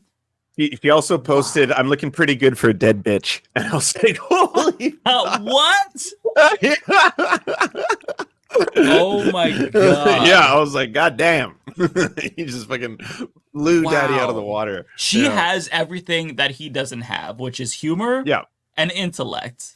Yeah. So I could see why he hates her, even though it's his Way kid. better poster. Way better poster. And you know that's better that's what he cares about more than anything. You know, he wants to be a poster so bad. He just doesn't have it. But I think also that's a great like lesson in clapping back against a lot of these grifters, because I just love the like, listen, you like a lot of times we get bogged up in like, well, we have to present this like it's a lawyerly case of like this is fact and fiction, and she's just like, listen, this guy's a fucking idiot, all right, like just from the jump, he's fucking stupid. What are we doing? What are we doing? And that's the tone everybody should have with dealing with a grifter. Yes. It's not well, actually, if like this isn't like Phoenix Wright where we're presenting evidence. It's Phoenix suck my dick and shut the fuck up, right? Like that's what it should be every single time, period, point blank. Because why are we listening to a crazy guy on the street like with $1 billion telling us shit? Like he's crazy. Yeah. He's fucking crazy. If he was at a bus stop espousing the same shit, you would like fucking you would walk across the street, right? Like if someone was just there, like, oh, we have to inspect the genitals while sweating, you'd be like, oh my god, what the fuck? He looks like a Meat Canyon cartoon. Wished it could be a real boy. All right, like I don't need to fucking listen to that guy. Like Iron Man 2's worst cameo coming back to haunt us. Oh, he was in Iron Man 2, wasn't he? He was. He thinks he's Tony Stark. He's not. You know. No.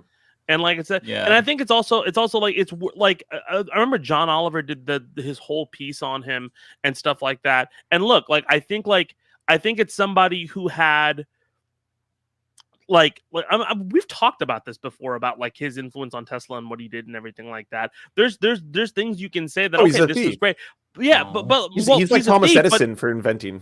Definitely, right? Like, and there's things that he's done like in terms of like business wise that are great because they've done good things in terms of specific industries. But all of the damage he's done over the last it's a very mask off moment. Like this is a guy who tried to advocate so much for like, well, if you have more money and success, then that means that you should have more influence. And he is the poster child for why that's bad with how badly he's fucked up every mistake he's made, you know, especially X. The reason I brought up those numbers, like if your chief competitor Meta, who has shit the bed so many fucking times, is suddenly competing with you on your text app, like if they even have like a little bit of market share, that's bad, bro.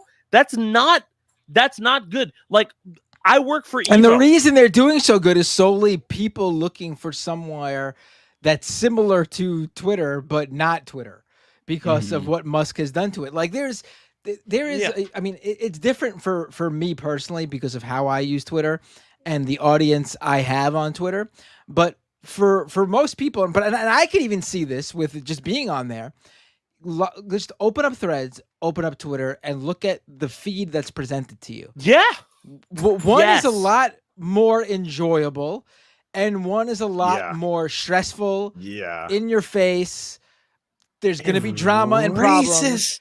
Oh my god! The culture of Twitter Twitter also lives off of quote retweets. Like a lot of times when people go on Twitter, you can tell. Like there's points where I have opened up Twitter, and I'm like, oh, yeah, I want to just fucking shit on somebody talking shit on this subject, right? Like a lot of people feel like they want to quote retweet somebody who is disagreeing with them to drop some knowledge on them. And first off, that's bad because it's antagonistic, and it's also bad because like why are you dropping knowledge like that? Who the fuck? Like who are you to on fucking Twitter, dog? Like there's been points where like Especially when my channels are take off, my girlfriend would come up to me and she'd be like, "Oh, what are you doing?" Like, I'm on Twitter, I'm responding to somebody. Like, she's like, "I want you to say that phrase out loud," and I'm like, "Oh, okay." And I have to back the fuck away from it. That works, They try to do that sometimes. Sometimes you'll get that warning where it's like a lot of users don't enjoy the way you're speaking right now. They're like, "Fuck that shit!" Like, double down, caps. I mean, we've been, and honestly, like, what is it like? We've been talking about this since he took over. We're talking about gaslighting. Every single thing people said would come to pass came to pass. There are more bots, except that it hasn't completely fallen apart. That's it. I never thought it was gonna. Everything's worse. Completely die. Everything's tomorrow. worse. Video is so bad. It's unwatchable. Yeah. It is like I can't play it on streams. It like within a couple seconds, it always gets that spinning wheel of death all the time now. It's like it's got to be the worst video player. And Threads added trending topics in browsing. They added it. It's not as robust, but they've added it. And I feel like that's a beginning of a problem for them, right? Mm-hmm. It's the Threads is Rock Band and they are Guitar Hero. That's great. You guys are doing great with your Slash right now. I don't think you're going to be around in a year or two. Also, there's a lot of fake activity on Twitter that's not on those other platforms. Like a ton, just a ton. It's a lot. The PIB bots kind of went away though. Yeah, that was funny. After taking over the platform for a while, I mean, like you could post about the most horrifying tragedy going on in the world, and suddenly just my feet in bio, my pussy in bio, my cock in bio. You're like, oh my god, what the fuck? Bro, this is a very weird app. I posted about my father passing away. And the first thing was like pussy in bio, right? And it's like, what is this? Bro, I'm not kidding you. Oh my god. One. Yeah, that's dude. So fucked up. That's wild. So fucked up. Wild. He would have laughed. Wow. But I that's true. He's somewhere just click on it. And I'm like, no. It's funny. Now I feel like we're getting PIB bots on YouTube. At least I am. Every time I post a video, I'll get compliments of like, wow, it's such an engaging topic, like 10 seconds in. And it's just like a close-up of like a bikini shot. And I'm like, I don't understand. Why is this happening on YouTube? I didn't know that. That's really steal funny. Comments like giant. Like somebody will write like a giant essay about like the detriments of the two-party system, and then you click on their thing, and it's like all like, by the way, you want to see me in my own like just something crazy, and you're like, what is this? They have 2 subscribers and they joined like an hour ago. Like, God. One of them has to be real. There has to be at least one woman who really wants to show me her pussy in bio, right? Yeah. At least I mean, one. I'm flattered. I'd love to think that all these women are like, oh my God, please let me show you it. But it's like, I have it's to not show real. you this pussy. It's the greatest pussy of all time. Like, ladies, let's calm down. There's statistically, there's just one who's like a real, it's like, God damn it, I thought YouTube was the place to do this. The perfect storm. God. What happened to David? Is he gone? He said he wasn't feeling very good, so he was gonna check out. He said earlier he might because he wasn't feeling very good. Yeah. But did he? I don't think he said anything though, right? He just disappeared. No, he put a little note in the private chat. Oh, I didn't even see it. Oh, okay. Oh, okay. Mm-hmm. Always check the private chats. Yeah, you never know what's gonna be there. Might be a little P, or a B in the private chat. Right. Yeah. Sure. Yeah. Was it? Okay. Thank you for that, Mike. Yeah.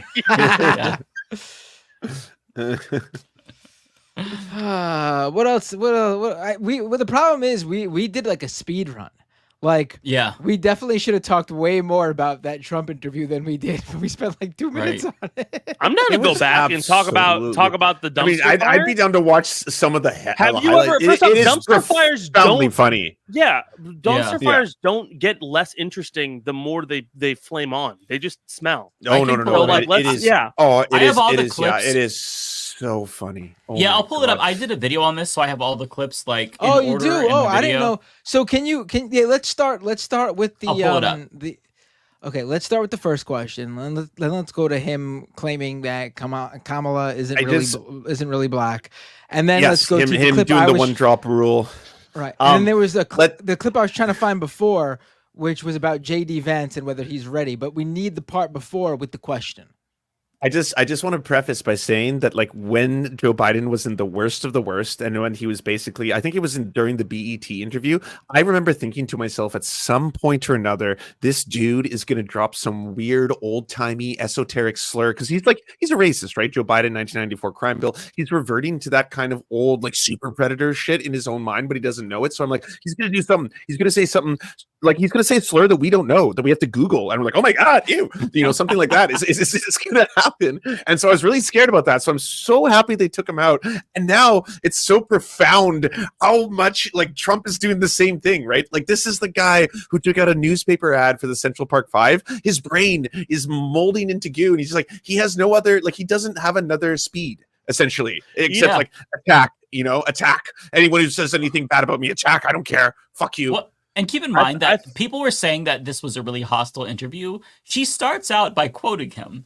And conservatives were like, can you imagine if Kamala was asked this? Yeah. Yes.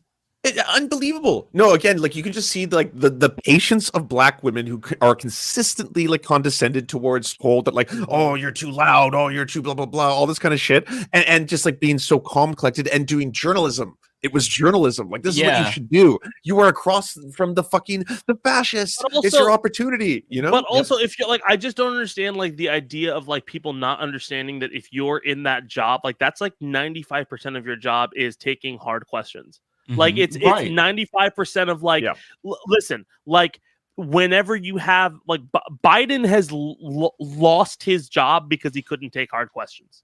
Period. Yeah, like exactly. That's 95. Like since fucking Teddy Roosevelt, it's been the bully pulpit. It is a very like front-facing job where you're supposed to look. It's the most front-facing job. Yeah, the most in the world. The most front-facing job in the world. Exactly, and it puts pressure on people with levers to do things that they need to do because their jobs are in danger for going against how strong of a front-facing thing you are. Right? The system is broken in that regard, but I don't understand how you jump on stage and you're not.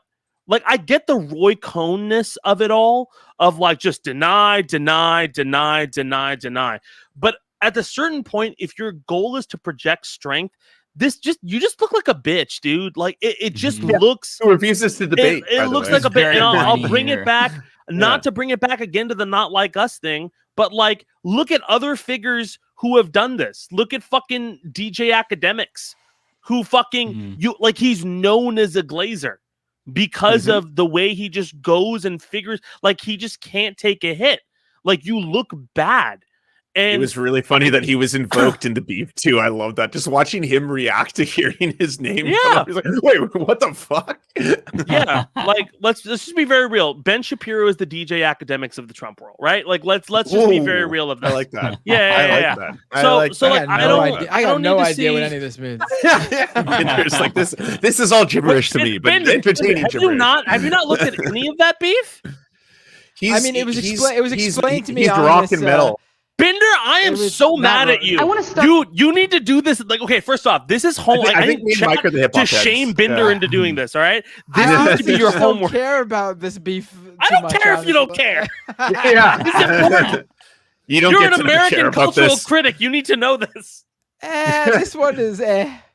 Oh, God damn it! All right, fine. My partner was like, "It's so cute how like all you boys are just invested in this, and you're like pulling apart all this. This is grown men writing poetry about each other." And she's like, "It's so cute." The song is good. Let me every detail and nuance and like Bender. When we eventually meet, I just want to see you crip walking to not like her. That's all I want to see. I just want to see you crip walking. I don't know if I can do that. I too want to see that. I too want to see that.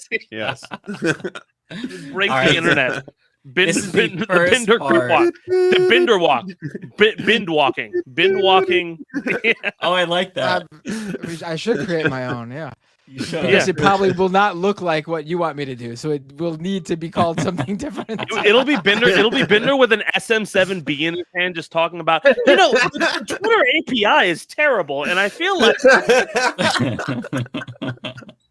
Twitter API is terrible. Yeah. All right. So this is the first part, the very first question he was asked at the what is it? NAJB. I can't remember. Oh, all right. Okay, I got it completely fucked up. What did you think it was? NABJ. National Association of Black Journalists. I could not remember the acronym for whatever reason. It scrambled up in my brain. Mike has these clips because he ostensibly did a number of videos. I watched the. I prepared so much that I essentially watched this conference now at least like 3 to 4 times to prepare and to clip it out. So yeah, and still had no idea where he was. Apparently, no, it's just late. But also, why is Trump sitting in the most unflattering? Like he's sitting up, but he looks like it's just the most unflattering position. Like, bro, he takes the water bottle.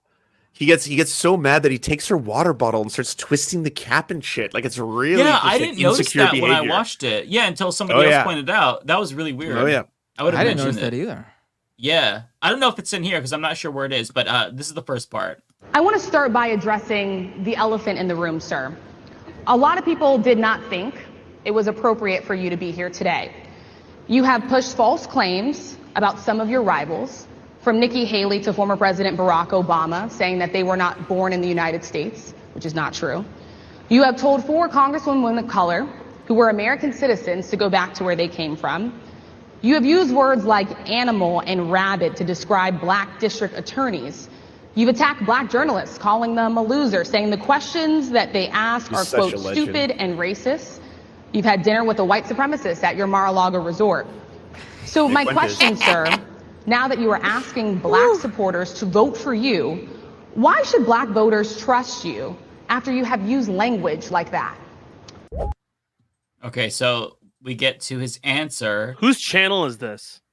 This is David trying Dole. to brand themselves before.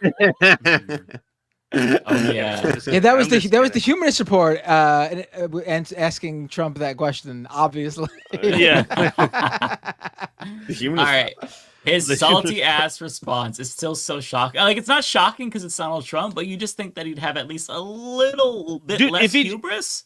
If he just cut the saltiness, he would have knocked that question out of he would have been able to, like, just from a political calculus. He's a crazy racist person, but like he could have very easily just been like, if he just did his whole shtick, like I've been the best. I'm Abraham Lincoln for reincarnated into this giant orange Pizza the Hut or shit. I've done more for black people than Abraham Lincoln. Yeah, if he would have just done that. Like it would have at least like it would have been. I mean, he does do that. He does do that. Yeah, but not after only. But you can't. You can't shit on the floor and then bring pizza and then being like, "Hey, isn't this great?" Like, no, you shit on the floor first before you brought the pizza. His dialogue tree goes like this: either brag or attack. It's that. That's the all he can do, right? And so that's like this entire thing. He just switches between bragging and attacking. It's one of the two.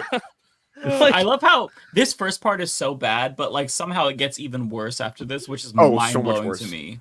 It's so mind-blowing. Okay, so this is his salty response.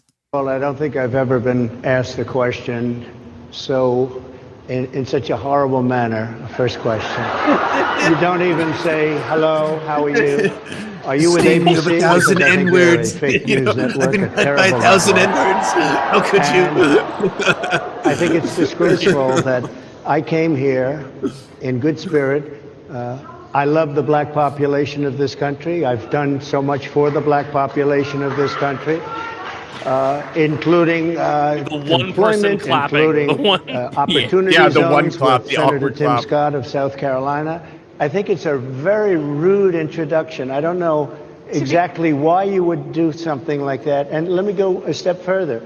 I was invited here, and I was told my opponent, whether it was Biden or Kamala, I was told my opponent was going to be here. It turned out my opponent isn't here. You invited me under false pretense. That is an and then you said, lie. you can't do it with Zoom. Well, where's Zoom? She's going to do it with Zoom, and she's not coming. No, she's not. And then you were half an hour late, just so we understand. I have too much respect for you to be late. They couldn't get their equipment working or something Mr. was President, wrong. I would love I think you it's can a answer very the question nasty on your rhetoric question. and why you I have believe that answered black the voters question. should trust you with another I 4 have years. been the best president for the black population since Abraham Lincoln. That's my answer. Better than President That's Johnson, my who signed the answer. Voting Rights Act? And for you to start off a question and answer period, especially when you're 35 minutes late because you couldn't get your equipment to work in such a hostile manner, I think it's a disgrace. Jesus Christ. Because you couldn't get your equipment to work. Like, he doesn't know. Like, that's such a rich asshole thing to say to somebody who's a member of a crew. Just like, you couldn't get the equipment to work. Bitch, you shut the fuck up. Like, Right. you know how that shit works, bro. Shut your fucking mouth. Get out. And like, you thought like Joe Biden's gonna be there so you can have a mock debate there. You're so full of shit. He did not So think full of that. shit. He's running from that shit. Yeah, of course. You think Joe Biden's like, oh yeah, we had that bad interview with Stephanopoulos. We're gonna book this as well. Get out of here, bro. Get out of here. This next clip is a quick compilation of just like the times that he took some pot shots at Rachel Scott, which is the woman who asked the first question. And it was so random. Like, he blamed her for the audio fuck ups and whatnot. It's very weird. So I'll just play this. It's pretty short. This woman was unable to get the right equipment, but it's very hard for me to hear you, but I can hear every other word. It's very difficult, actually. But so I don't know if they can fix it or do something with it, but I'll do the best I can with it. Yeah. And 2 days after that, I cannot understand your microphone. I know, is so it is muffled. really hard for me I to mean, it's understand just, you too. I can understand you perfectly. Because Whoa. she's closer. I can understand you. Happy to hear that, sir. But I can't Really happy to hear understand, this is an attack on a political opponent. I have another one where I Sir, have if you a don't mind, I'd hostile love judge. to. We have you for a limited time, sir. I'd love to move on to different No, topics. excuse if you. we You're the can. one that held me up for 35 minutes, just so you understand. But here's the question. Would you consider stepping down if you felt that your health was declining? Or would you? Absolutely. And who would make, I think I'd know. How would you make that decision? I think I'd know. Look, if I came onto a stage like this and I got treated so rudely as this woman treated Oh my goodness. me, Oh my God! Shut the fuck up. The fact that Harris just Faulkner can't help of Fox himself. News was like, oh my goodness. I mean, that's when you know you He just fucked can't up. help himself. He just can't Yeah. help himself. Do you have the demon. yeah, I mean, because she asked him. And listen, like, she asked the question straight up. Oh, hey Mike, too how are close. you? Sorry. She asked the question exactly how You did that. Oh, sorry. That's it. That's just my YouTube channel, my well-known YouTube channel, The Humanist Report, which you can subscribe to. But I mean, she Just asked the kidding. questions exactly how they should be asked. Like, she didn't do Yeah. anything wrong. Like, she wasn't even rude. She asked a hard question, sternly and professionally. I'm sorry if he's used to, like, someone throwing him softballs and being all friendly and giggling as they're talking to him. Like, maybe he gets on, like, Fox and Friends and stuff like that. Well, but do you think he's even following the like Roy Cohn like because that's the thing everybody says, he's the counterpuncher, right? He always talks shit. But like, do you think, I don't even know if he's following that handbook anymore, because you got to know that like it feels disadvantageous to do it in this situation, and you would kind of you would probably play it a little bit differently. But the fact that he keeps going back to it, I understand. Like, well, sorry, I understand the narcissism of it, right? But like, you also have to, like, if you've seen him talk in interviews and what his whole philosophy is about doing press, his philosophy is you never let him get an inch edge, like you never let him get any inch on you edgewise, right? And a way to do that is to pivot, or is to direct the question. If he keeps going back to this one grievance he had, he sees that he's being booed, like it's not working. Well, there's a Fox News host on there as well who's not particularly happy, it feels like, Well, it also just shows you how they've always been in this weird safe space, like weird echo chamber. Like they're not used to having people confront them about the actual things they say out loud, right? Like if you are consistently doing this weird little circuit where it's like Breitbart, then Fox News, then all this other shit, Tucker Carlson, all these other shows, you're not going to have anyone just be like, that's profoundly gross. Like this opinion or take or idea you have is really sick. Like, no, half the population shouldn't have to show you their menstrual cycle charts, and you shouldn't have an app that tracks their wombs. Like, this shit is profoundly gross, right? But like, you don't get that when you just go on this circuit. Like every video that like a Ben Shapiro or Tim Pool or Steven Crowder made about the whole weird stuff, within minutes they were saying the weirdest fucking shit right afterwards. Like, I don't know if you watched the Making Kelly and Ben Shapiro one. Literally a minute later, he's like, "Oh, they're the weird ones. They have giant skinnies in the White House killing giant Jason. And you're like, oh my god, this is so weird. I don't pay attention to Megyn Kelly and her like poorly optimized YouTube dog shit channel. So I'm not gonna fucking it's so bad. Dog shit chat. Like, and then on top of all of that, like Jesse, I don't even know why Jesse Waters is speaking. Like for the like after he did that, like I don't know why he wasn't taken off of that channel with how unfunny he was on that one segment where he went to Chinatown and tried to throw in a bunch of weird Asian American stereotypes and got ripped the fuck apart by all of like he did that thing like if you vote for a woman then you're actually transitioning. Like shut the fuck up, Jesse. What the fucking but this shit is strange as fuck, right? Like if I have a lot of friends in my IRL who are not like this, right? They're not super political. If you talk to just normie family members or people who aren't really tuned into politics, they don't think this way. Like they're not just like Bud Light makes you queer and like shit like that. Like that's just profoundly strange, you know. I think what I find annoying is just like again, like I just come back to the them projecting it like it's strength because it's just such it's so bitch made, dude. It's just like coming from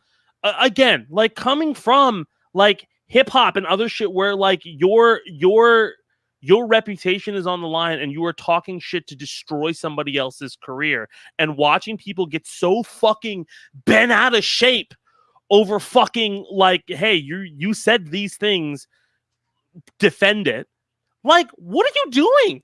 Like 30 minutes late, you're gonna get all fucking mad. 30 minutes late, bro. Like that's 30 minutes late in production is like a fucking miracle. Like, what are you talking about? Everyone sounds fine. I don't know. Like, maybe it was just you know. That's I'll give him that. That's probably the monitors on stage because whatever you hear, is that it? Okay. Yeah, whatever you hear them listening to, right? Like, there's also monitors on stage that they have to have so that the speakers play back to them. So whatever they're probably saying into the mic because they're far enough away. Right? It'll probably play through the front of house speakers so people in the back and everywhere in the audience can hear them, but they on stage can't fucking hear anything. So they have to kind of hear what's going on in the back. It's a hard even though everyone but Trump has no trouble with it at all. No, like everyone else hears each other. A couple the lady on the edge of the couch said that she had Harris the Fox News one. What's her name again? The Fox News host? Harris Faulkner. She agrees with Trump that it's hard to hear. Hard to hear. Do you think she's defending him, or do you think she's being? It's plausible that it could have been like. I think she's probably exaggerating, but maybe there's a little. She just wants to be a little bit.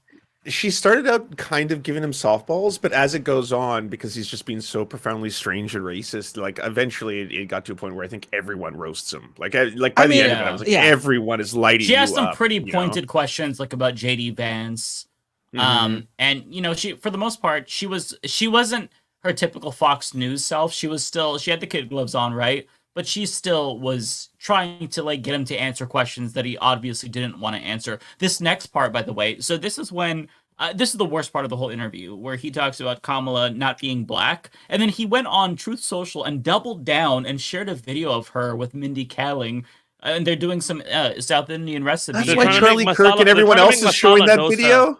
Yeah. They think it's a gotcha. Mindy Kaling is like, hey, they do. We're both Indian, so this recipe is for both of us. And Kamala's like, yep. And they're like, see, got her. She's not black. She said she's Indian. It's so fucking insane to me.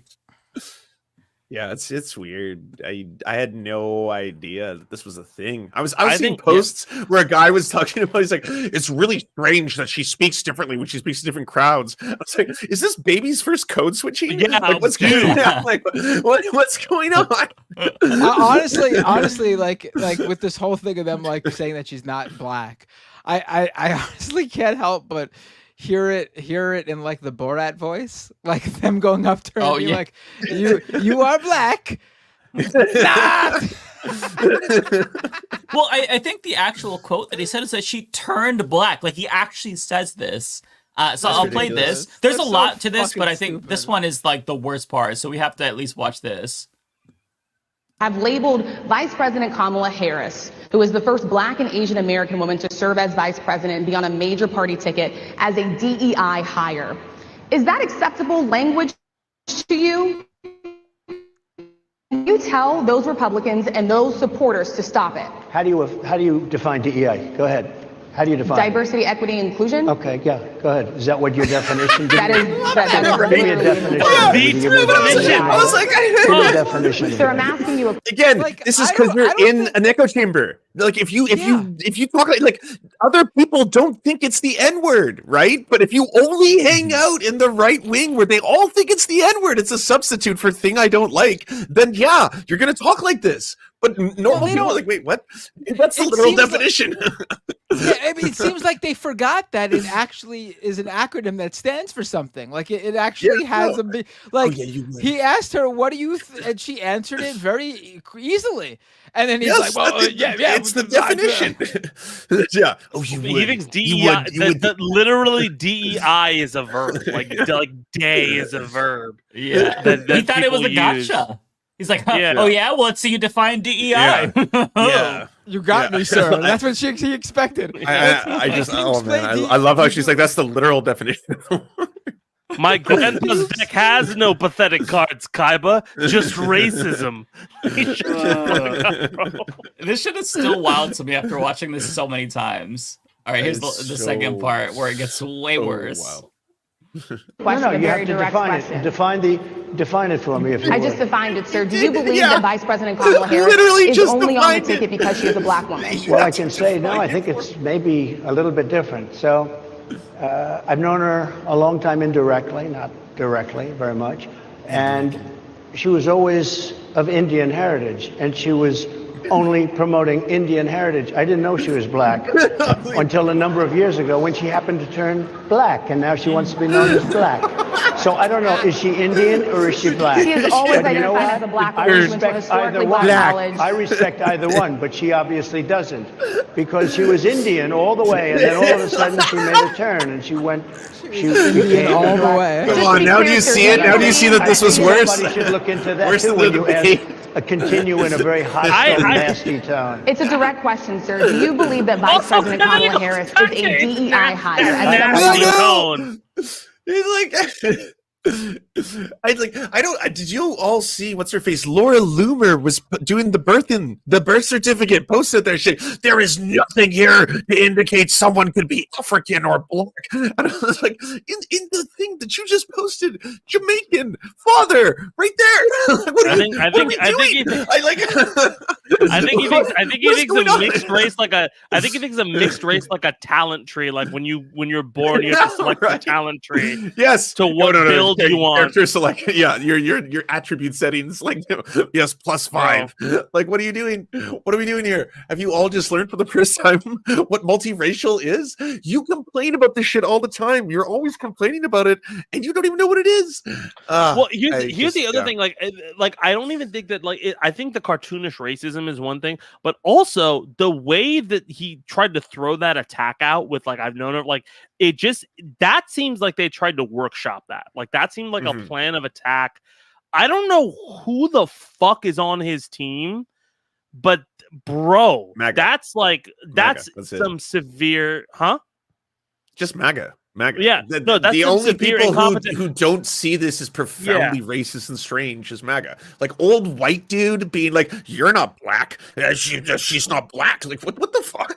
But that's such a bad line of attack. That's such a bad line of attack. You know that's not going to play well to independents. You know that's going to Also, you have been trying so fucking hard while saying the worst shit over the last 8 months to not bring up birtherism again. And this is it immediately calls back to it. It immediately calls back to it. It immediately embroils you in the worst thing. Like I feel it's as time has gone on, it just seems they are so ill-equipped for what would have. Part of me thinks about it this way too. Is so much of their campaigns, Biden and Trump's, were built on. They were trying to buff themselves up, but it just the majority of the electorate doesn't like these guys. They are the most reviled candidates in history. It's a gross ass ticket. Yeah. It's a really gross ticket. One of the grossest tickets in American history. I know we like to think that MAGA people just eat them up, right? But listen, the stands for Trump are people plug their nose and vote for this guy as well, which is insane that they do that, but they do that. The fact that the race has changed, I don't think he understands that he is an unpopular candidate. Like he's profoundly unpopular. His entire platform, the reason it was doing so well was in comparison to Biden. It was the same strategy Biden had. Trump is bad. Don't vote for this guy because he's going to destroy democracy. Don't vote for Biden because then you're going to have a woke land where everybody is trans and Olympic athletes actually win their medals and then we can't complain. Like he wanted to have it was profoundly the other guy is worse. That was the whole strategy. And that's probably why we felt so similar to 2016 because that was both of their strategy. Now the race has changed and it's not the other guy's worse. This is also, we have this historic candidate. This candidate is better. And they're still feeding in the other guy's worse without understanding that they are profoundly damaged with the way things have changed. The latest poll that came out today was +7 Harris. It's been was this national? Yes. Wow. And by the way, there's three fucking swing state polls where she's taking a lead. Mm-hmm. Like, which is crazy. There was a poll from what was it? Bloomberg. I can't remember. Morning Consult, where it was a swing state poll showing her +11 in Michigan, and I talked about that in my video today. And I'm like, I think this is probably a sampling error or an outlier because I can't see this being that far away. This is going to be close. And then another poll came out. I don't know who did it, where she's at +7 in Michigan. So it's like, so it might actually not be an outlier. Like she might actually be ahead. It might be a trend. Liberals, we told you. We told you. So listen to the left. We have been telling you this for so long. And what are we telling you about Shapiro? I saw somebody say I turned into a commentator. Like I literally have a video series called Zaid Talks. Like of course I'm a commentator. Like, what are you talking about?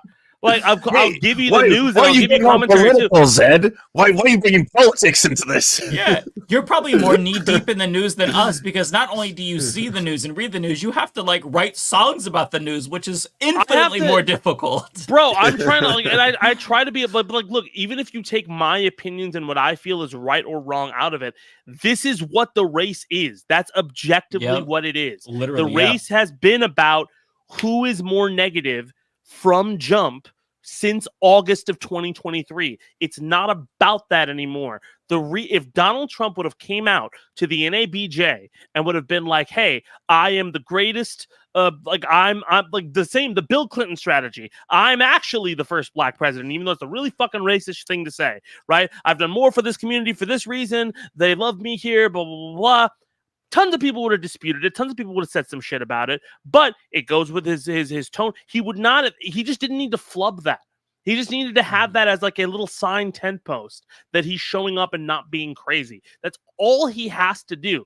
The more combative he is, it brings back every bad memory you had of him. Yeah. And he doesn't have somebody to compare it to now, right? Mm-hmm. Because as much as Harris is tied to a lot of the Biden administration's issues with Gaza and with, I don't know what's going on with her, like talking up the border and shit like that. She's kind of fucking up on that. But all of these other issues that they can hit her on, right? It doesn't really work because, let's be very real, Biden has been the one in the headlines, Harris has not. And she's consistently signaling that her campaign is trying to take a different tact and have a different face on everything. It's the one really smart decision the Democratic Party has really made in a campaign in years. In years. So, like, I think what I'm so profoundly taken aback by is like the amount of money and time the Republican operation tried to really figure out to try to make this comeback happen. They tried to make Donald Trump's comeback, which is very hard after you cause a fucking insurrection. Like, they tried very hard to make that happen, and they're shitting the bed right now. It's like it's either they're just profoundly incompetent, or they really don't know how to deal with this, right? Yeah, which makes them profoundly incompetent. Mm-hmm. Yeah, as Nikki Haley said, of all people, the first party that replaces their old candidate, they have a better chance of winning. I'm paraphrasing, but like I think that what she said was absolutely spot on. Everybody felt it, and right now it looks really good for Kamala. Things can change, but I mean the trends right now are not looking good for Donald Trump, and him just doubling down on the she's not black and things can change. Yeah. Did she pick somebody? No, we're saying don't pick Shapiro. But don't pick Shapiro. No, don't pick Shapiro. That'll be a disaster. Or Kelly. But yeah, I agree with everything. Kelly, I think she could. Kelly, I think she could weather. I think Shapiro has too much baggage, sexual, especially over the last.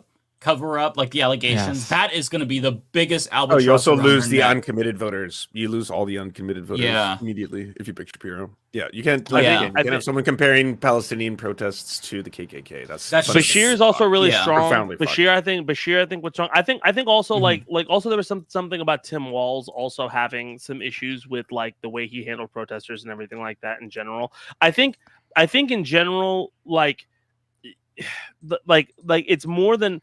I think we're still thinking about the electoral map is important, right? But politics have become more identity-based and nationalized, right? And of course, like if you're trying to pick somebody, wrestling now. Yeah, I mean, I think if you're trying to pick somebody, Hogan's out there, baby. Come on. I understand the idea of like trying to pick Shapiro because you want to shore up Pennsylvania, but I don't think that's a good electoral strategy. Especially with the last like 48 to 72 hours, like if we removed our morality out of it, which is hard to do because everybody puts their morality into what they want to do with voting.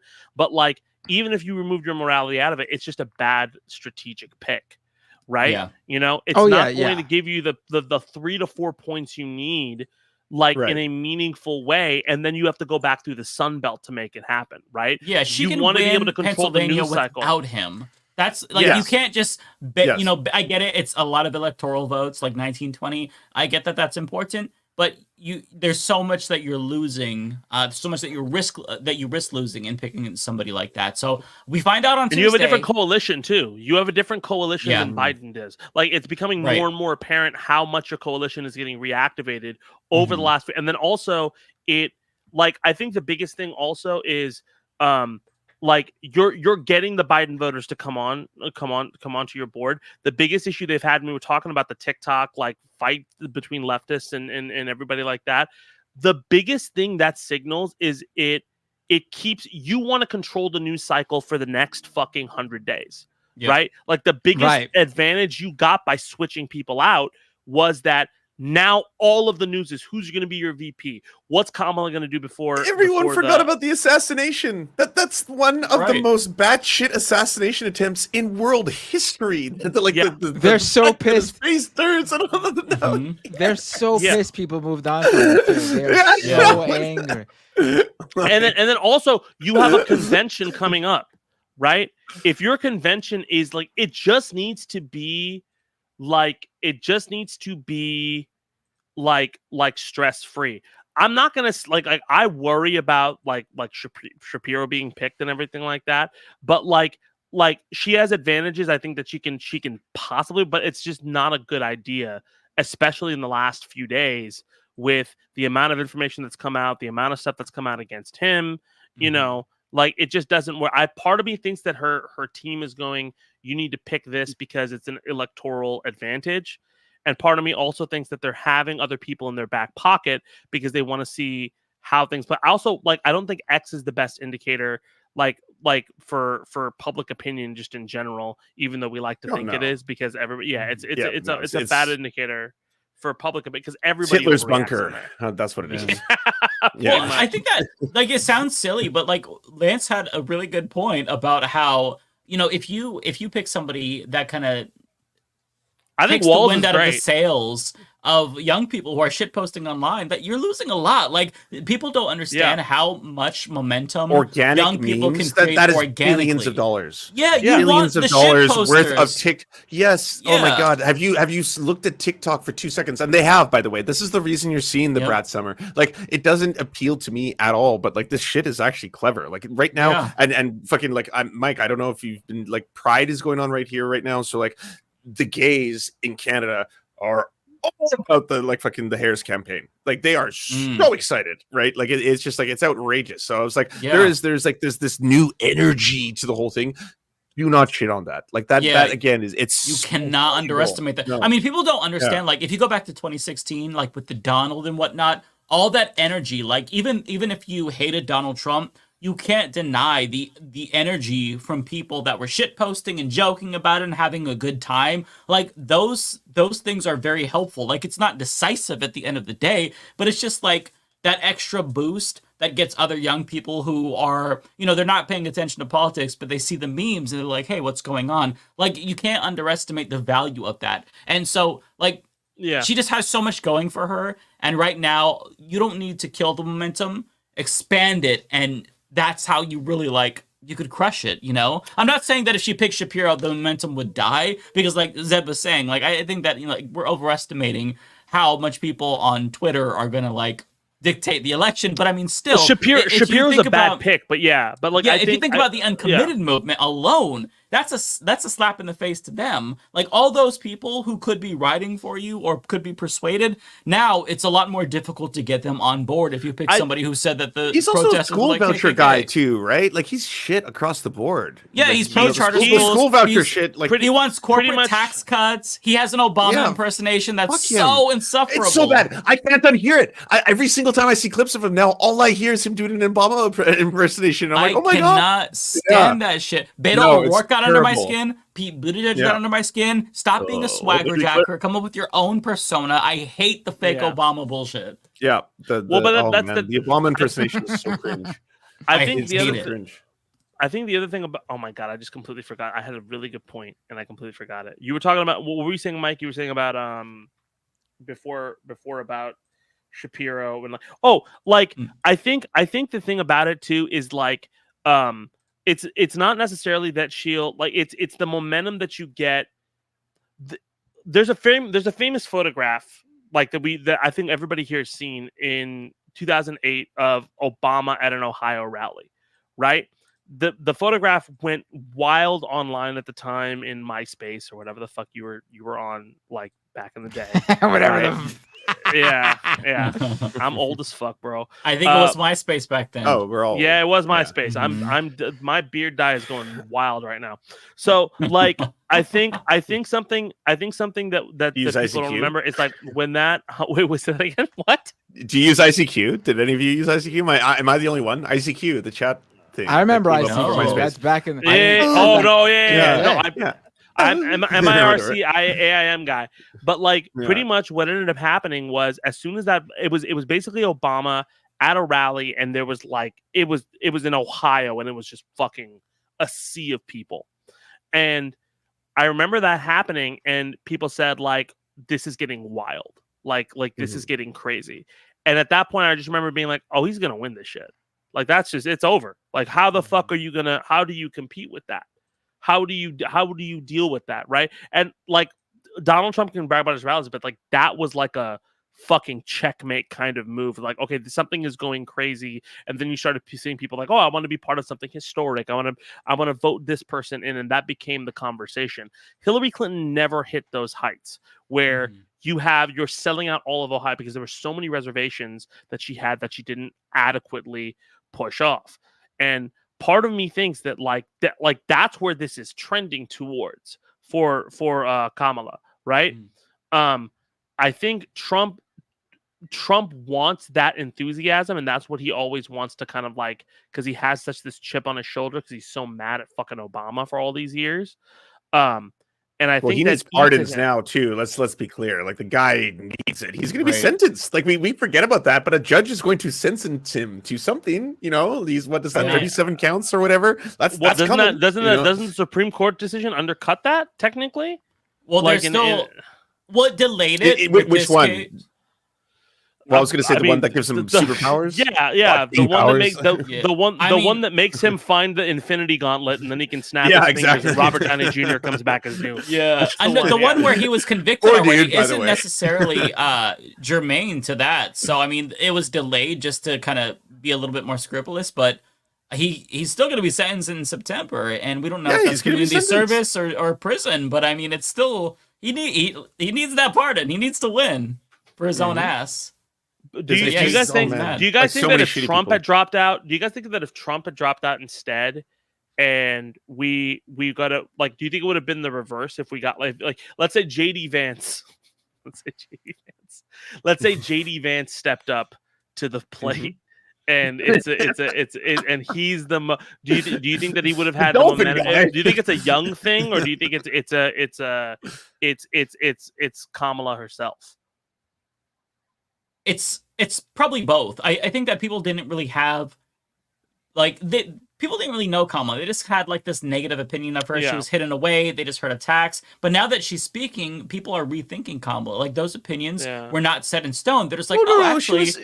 She was it's only now we find her ironically funny. Now as soon as you cross over and you start getting that kind of like the cool aunt, couple Chardonnays and Aperol Spritz in the afternoon, little Valium, and then all of a sudden she's like waxing poetic on all this strange shit, being like, I love school buses and Venn diagrams. Like it's a little endearing and dorky. Yeah, you can't. You know what? I fuck with this. I think also there's a difference between her like when she didn't have the nomination. You can sense like there's always this kind of desperation with politicians that they're just like, oh man, like you guys got to pick me or I'm gonna be, and that just kind of bleeds into their campaign a little bit.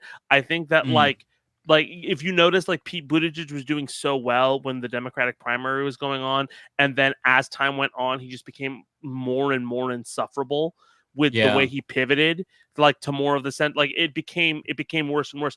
I think her just having it, just being like, okay, well, yeah, I'm in the seat.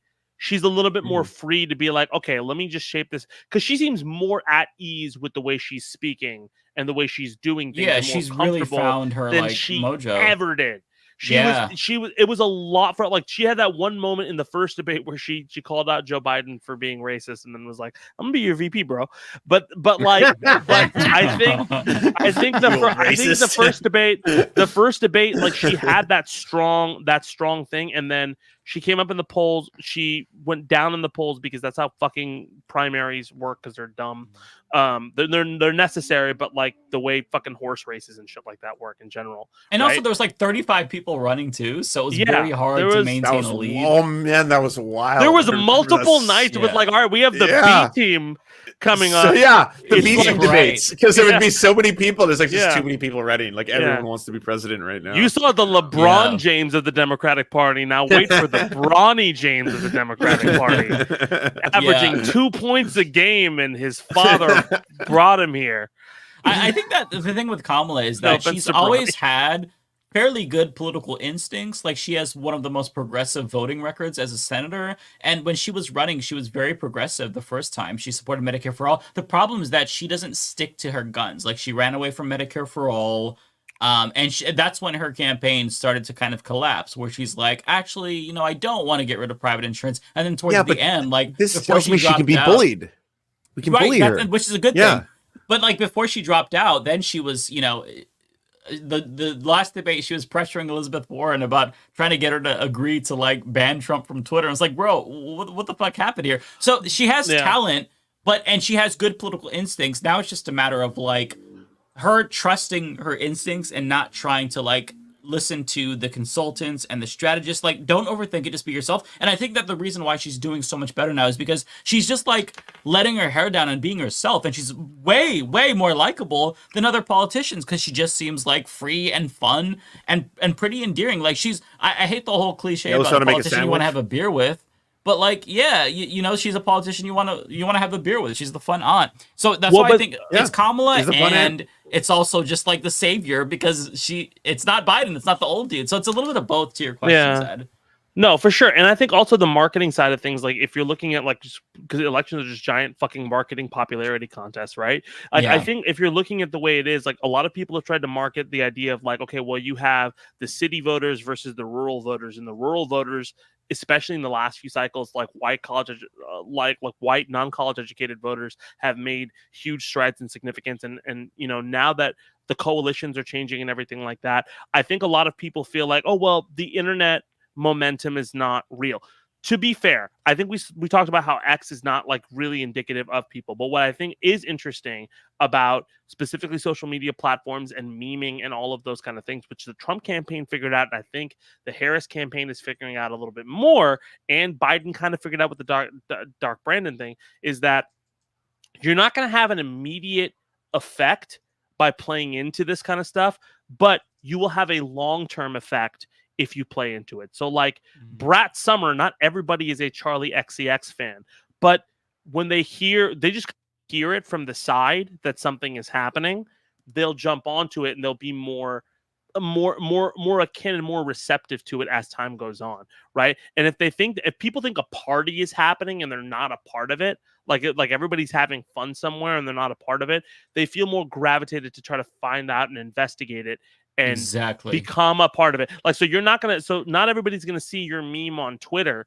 but they'll be outside at something, at a functional event or in line somewhere or with a friend, and they'll be like, hey, did you see this meme? And that's how that spreads organically through social interaction. And like, I know I'm like kind of being all heady about it, but I think that kind of strategy has definitely helped in the last few weeks. Because I've had more conversations about the presidential election that have not been like, oh, right. Yeah, the vibes are different. Nightmare world all the time, nonstop nightmare. Again, because they got so gross. Because the right have become so grotesque. You have conversations, Yeah.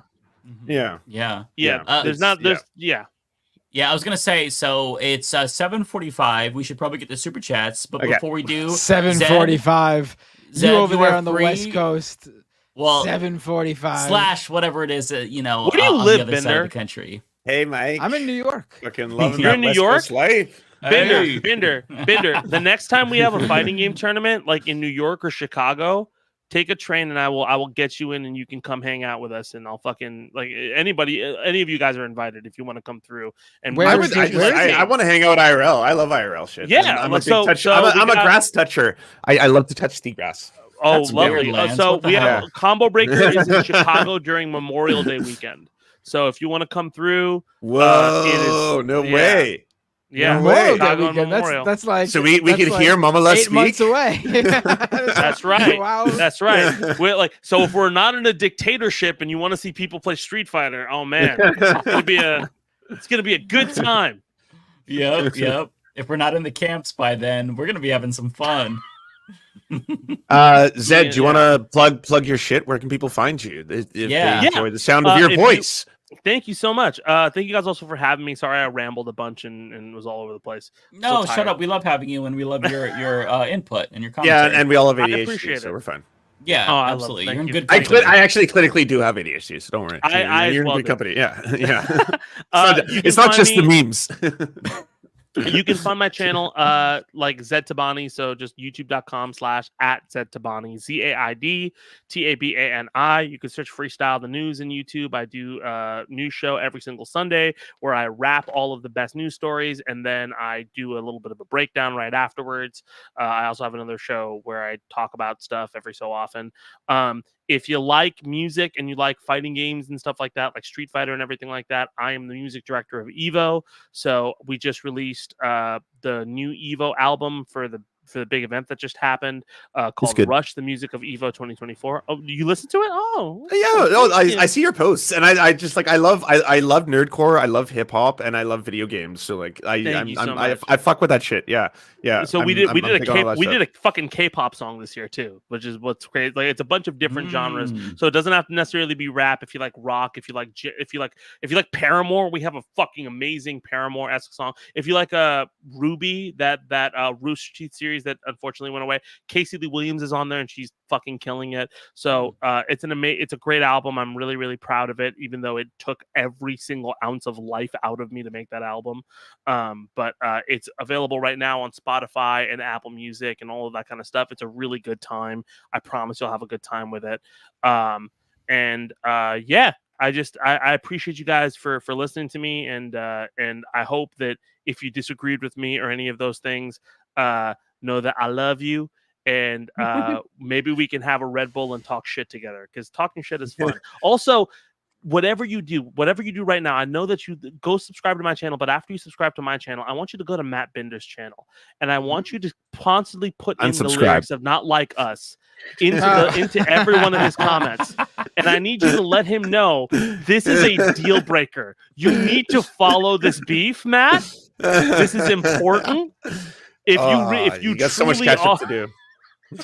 Yeah. Hey, by the way, random shout out to FD Signifier. By the way, FD Signifier's new. I've watched maybe close to, I'd say, 50 or so videos on the Kendrick and Drake beef, and no one comes close to how deep FD goes. And I think it has a large part to do with the fact that he's older. He's older, right? Like, so he's an old school hip hop. I need to watch FD that. went to Evo, and I was trying to find him, and I couldn't fucking find him. So I'm. Oh really? FD, oh no way, bro. Check your fucking DMs, bro. Like we were hitting it off on like the podcast. He's like, "Oh man, I really want to go to Evo." And I was like, "Oh, that's cool." And then like we didn't fucking meet up. So big time, big time to you. Oh no, I'll put you on a fucking mad. Just want to say, if you are going to come to my YouTube streams and just spam the live chat with "Not Like Us" lyrics, preferably not the certified pedophile line over and over again or something like that. Every time Matt's trying to make a salient point, you just see people going wop wop wop wop wop. That would be so funny. I mean, yeah. That's amazing. Do you guys? I only have 2 super chats. Do you mind if I read them first? Because I do have to watch you go, but I'll stay for a while. Yeah, feel free. And Zed, feel free to stay as long as you want to, or bounce. It's totally up to you. Usually we go a while, so Give me 1 second. Okay, go ahead, Lance. Well, okay, while he's doing that, can I thank A85 Ramos for the $5? If Shapiro is so popular in Pennsylvania, literally has only served 2 years as the governor, why can't he just win it for her without taking up the VP spot? Great point. Agree. Yeah. Cosmere Dragon with the $10. Will you post a video of your reaction from the infamous Trump interview? Your analysis was on point. Made me giggle. I'd love to send it to friends for a chuckle. Absolutely, I will. Layla Spellwind with the £5. I initially didn't like you. I don't know why, but I'm here now. Wishing you a lovely day. Thank you for the content. That's probably the most wholesome super chat I think I've gotten in a long time. So that's cute. How cool. do you not like Lance at first? He's just so wholesome. Like, I don't understand that. There's a very large section of the internet that really hates me. They call me a race traitor. A lot of the alt-right and the far right, like, they have a weird, like, I'll find people will send me links like, "Hey, have you seen this?" And I'm like, ugh, it's gross to look at, because it's like people just like going into weird details about like, he's a race traitor who like betrays the white race and all this other shit like that. And you're just, this is profoundly strange people. So it's you know what's interesting is I've never been called a race traitor by the right, and that's because they assume I'm not of their race. Yeah, I've heard that. Yeah, but when I saw your last, I thought the same thing too. When I saw you, I thought you were mixed race. When I saw him, well, I guess you technically are, right? Italian and Jewish, but like, I saw mixed race. No, I'm white. It is. Yes, so am I. But my mom's indigenous, but I'm white, right? Like, it's the thing is, like, how do cops treat me? White as fuck. I have talked my way out of every police encounter that I've ever had, because yes, I do have that privilege, kind of thing. I didn't know Matt was white. I thought you were like Irani or something like that, dude. Oh yeah, everyone thinks I'm either Latino or Middle Eastern of some kind, or Indian. I get, any of those three. You get Indian? I do. I mean, my last name's Binder. My last name's Binder, so that's sort of it makes them. But it's actually like a German, like a Jewish German last name. Oh. You're a spy, dude. What the fuck? I'm a lot of things, but all of it white. Yeah. Different kinds of white. I'm Prussian. I'm British. I'm Italian. I'm Ashkenazi Jewish. Not sure what Prussian I am. My assumption is German, because Prussia no longer exists. So, and it split up, but who knows? I'm a lot of things. People are saying you're the bad guy from Reacher season 2. I assume that just means what is that? I missed it. What is Reacher? Who's the bad guy in Reacher 2? You're the bad guy in Reacher 2. But like, what is it? Like, why am I? You like if you turn on Reacher 2 right now, there's a guy named Matt Binder, and he looks exactly like you. Is it really? Just yeah. No, I'm just kidding. Just quickly, so Red, thank you for the $2. Our Vance's kids because- half Indian and half couch. Calm like a bomb. Thank you for the $2 for the Chico treat fund. And all y'all, you're up. That's funny. Go. Do we want to, Matt, just go through? Before I was going to just say that I would have believed you about there being a character in Reacher 2 with my name, because the other day I turned on Netflix and Netflix is recommending me a new movie about like a spy, and in the summary it says the spy's name, and the spy's name is literally my dad's name, Alan Binder. Oh, no way. Yeah. Oh, wow. In this new Netflix movie, and I had like a double take because it's very weird that they recommended me that movie front and center. Interesting. Do we want to just go through all of our super chats like we did last time, Matt? Make it a little bit quicker, one by one. I feel like that was a really quick system. I know there are a couple ones people asked me, but I have to go soon. So yeah, I don't want to like. Well, why don't you read any of the ones that mention Zed then? Yeah, we'll do that. We'll go to the Zed mentions, and then we'll do one by one, and then we'll get out of here. So this one I think this is for Binder for Zed. Yeah, Meow 9. That's on MK1 Chaos Reigns, weak guest characters. Well, as somebody who got to do the last song on MK1 and everything like that, here's what I'll say. Flex? Humble flex. Yeah. Look, here's the thing. As somebody who has seen a lot of like fighting games and stuff like that go through periods where they're trying to get guest characters, they're trying to make sure they pivot, you know, in a very difficult cycle, because they're going through a lot of difficulty there, not necessarily because of the developers there, but because Warner Brothers is going through a lot of crazy shit, right? Like if you're at all involved under the Warner Brothers umbrella, there's a lot of stuff going on that's very difficult, especially because they're cutting jobs, they're selling off properties and everything like that. And NetherRealm is caught in the middle of it. They are trying their best with what they are given, right? So I will always have some sympathy for the people involved. I know that they care a lot. I know that they're trying to work. I'm not trying to give you like a PR response. I think that you can't talk shit. You're contractually obliged. No, I can talk shit. I can talk shit, massive shit, right? Like the fucking Evo is done. I can talk all the shit I want right now. So don't bait me. Like I think Conan is fine. I think the T1000 I'm excited for, right? And I think whenever you have T1000 looks cool. Yeah, I think whenever somebody goes, oh, these guest characters look weak, they always end up proving you wrong a little bit, right? And Street Fighter 5, listen, Street Fighter 5 was the Dark Ages 2 for fighting games. There's a lot of people who weren't playing them, and it was very, very tough.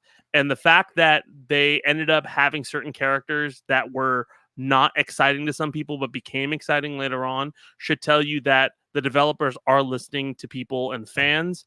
And, you know, if you ended up seeing Mortal Kombat 1, the finals for EVO, it was incredibly exciting. But even with 2 Johnny Cages, which are was that the final match?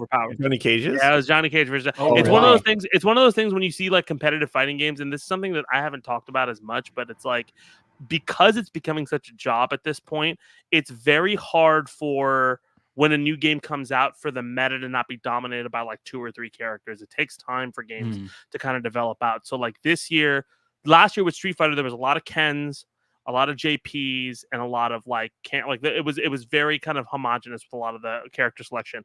This year, after the patch, it's wide open. There was so much selection for different characters. It was an amazing. Even if you don't follow like fighting games, worth just kind of taking a look and seeing what it was like. And it was a lot of fun to watch. So.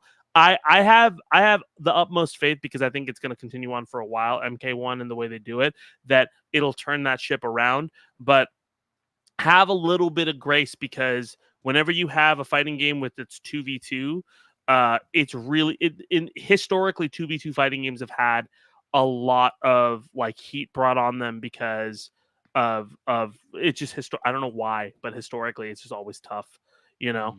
But yeah, I think the T1000 looks cool, and I'm sorry I couldn't give you like a yo fuck all this shit. I think developers are going. I know they're trying really hard. I'll say that because I love the MK games and I love MK1. I think was fucking it's fun, but like at the end of the day, stop charging people for fucking fatalities and costumes and all that kind of shit. Like this endless microtransactions, it ruins this I shit. hate that you know, shit. it's if you spend $100 on a video game, you should get the video game. You should get it. You know, like not like I'll get all the characters by paying all this money. Like fuck that noise. There's a lot of charging for fatalities. Yep. Yeah, you can do easy fatalities, but you got to pay. Yeah. Like paying money just to push 2 buttons instead of actually learning the fatality. Like what the fuck, you know? And I think in general, like with that, like it's there's a lot of things on the publisher side that need to be reworked for the way these things are monetized. I think the games industry is learning very, very quickly what the boundaries people have for DLC are. Because before they thought they could just offer and you know it's going to be all good, but like prices have gone up. People do not want to. There's so many games now, right? Like you don't want to be working on DLC that is overpriced and trying to piecemeal somebody into a game because people just don't have time for that these days. But again, I have faith in those teams to kind of turn it around and I mean like Capcom's listening, and I know that NetherRealm is listening too. They're trying. So. Zed, I'm sorry, I can't be an asshole. More Dom. You've got a couple of chats here. People have questions for you. Yeah, we got this one.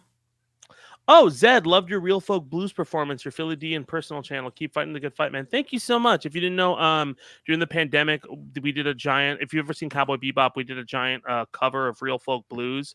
And then me, Megaran, and Substantial did raps at the end. And my rap, Yoko Kanno, the original composer, came on and did a thing on my rap as well, which was really fucking cool. And then Steve Bloom came on and said bang during my rap, which was awesome. Yeah, and that was when I was broke and couldn't do this for a living, so it was like a big fucking moment for me. So yeah, thank you so much. That song means a ton to me. And Philip is still really, really cool and is a lovely, lovely friend and featured me on his like little live stream the other day, which was great. And I appreciate all the love, man. Thank you so much. I didn't see that. Paul. Zed, you gotta ask Phil when you have a chance when he's gonna do his personal vlogs again. Because I usually don't like vlogs, but I binged literally all of his vlogs in one day. Like he had like maybe 6 or 7. It was so relatable because we're the same age and kind of have like the same life experience in some way. I'm like, this was super relatable. I'm gonna watch one, I watched them all. I'm like, I need more, Phil. So when the fuck is the vlogs coming back? Those are good. I think it's. I mean, I don't want to speak for him. Like, I think he does really well on those things. Like all of his live stream stuff is like. Great. I think it becomes one. I think it's a time thing too. I also think the internet can be very, very like, and I've just seen because I've seen certain people like come onto my channel from his and be like, "Yo, you need to tell your boy Phil to talk about this right now." I'm like, "What? Oh God!" I'm not like instructing him to do like, you know, like, and people do the same by, and it gets a lot. Yeah. So. Like I understand his and he also just like moved. He's got a lot of stuff going on. Oh, but wow. But yeah, man, like no, like I think he wants to start doing that. Those that are again. Great, yeah, they're great. They're his awesome. regular content is amazing too. I've been watching Phil for a long time. He's great. But yeah, those vlogs are great too. Yeah, I think he should definitely keep doing that. I think he's also one of the most, especially in an era where everybody has like partisanship on like 12. He's one of the more relatable people who's just like all like, what the fuck is this? What is going on? And I've always liked how even keeled he is, you know. And that's something that I aspire to be, is just kind of even keeled in a situation instead of hyperbolic all the time, you know. But yeah, no, you know, I agree. Yeah. Okay, we got another one for you. What did Zed think of the new Eminem album? That's going to be a lot of. I don't even know if I want to answer. My thought would be, if you think of the concept, if you follow the concept well enough, it's his best album. If you have not followed the concept, it has a lot of problems. So I think the way people consume music now, they listen to like the first couple songs and they won't like really listen to the album sometimes. And so it's very easy to think that he's admonishing. Like a lot of things about like I disagree. This is probably the most I've ever disagreed with you. His best album, if you follow the concept, I I mean, I'm not even an Eminem hater. I think Eminem has some absolutely incredible albums. Yeah. I think he's a really, really good MC, and yeah, I think it's profoundly ridiculous. I just hate the whole like, you can't cancel me, Gen Z. It's really, I'm playing a character, and the character is my old persona, and I'm a different all this. I think that's the thing. So that's you just kind of illustrated my point. Like where so it's like it's one of those things where like if you listen to the first 4 songs, that's what you come away with. If you listen to the entirety of the concept album, is the idea that like the identity of somebody who is like super anti-woke and everything like that, this thing that everybody's been latching onto from the Gen X generation is terrible and it needs to be deaded. And like it ends with basically him talking about, because he has a non-binary daughter. Or non-binary kid. I'm sorry, I don't mean to misgender anybody, but one of his kids is non-binary, and he's admonishing, and then he pretty much near the end admits that everything that I did with that was terrible. I have to grow up, and it's this great catharsis, and that's great. That's a great message to have. But if you're trying to have that over an 18-track album, it's very hard because in this culture, people piecemeal things together. They take things apart. And it's very hard for you to deliver that message in a way that makes sense and works, right? Because what people will take away from it is, oh, you can't cancel me, Gen Z. You can't do anything like that. Like the whole point of that like literally, it's very clearly called out on the record is like, that's stupid to say. Like, you can't cancel me, Gen Z. You can't do this. Like, that's him making fun of it. But people aren't going to get that if they're listening to like the first 4 tracks and they're like, this is fucking dumb, I'm going to turn that off. And so I think it comes into odds with how people consume music. I think it has like, I think the concept is cool and like skill wise, it's his best skill wise, but yeah, it doesn't work it doesn't work with the way people consume music nowadays. And I think, Lance, your reaction is 100%. Like, it's not. Oh no, it's just I personally love concept albums. Deltron 3030 is one of my favorite albums of all time. I'm a huge fan of like the concept album and taking people on kind of like a journey, almost like an experience through it, right? And the narrative concept of like saying all that shit. I love it in theory. In theory, I was like, this is a cool idea. He's gonna kill off Slim Shady and then kind of show his growth and all that kind of stuff. And like, I'm sorry, but there are songs in there, even if it's him playing a character in which he is just punching down and reinforcing a lot of terrible shit. Yeah, and there's just like there's no escaping it. There's no like, yeah, but it's in the service. I don't disagree with you there. It's like, no, this is all dehumanizing shit, and this is what you've been called out for. I think rightfully, right? Like, he went from the F-slur dude to fucking this, but like, yeah, there is some good tracks. There's some bangers. I'm just honestly, it was kind of one of those things. No, but I think we agree. I think we agree on that. I think I'm in agreement with you on that. That's kind of what I'm saying. So like, I'm saying like, if you're taking into account like let's say you take his concept into account and you're like, okay, this is exactly what you're trying to do.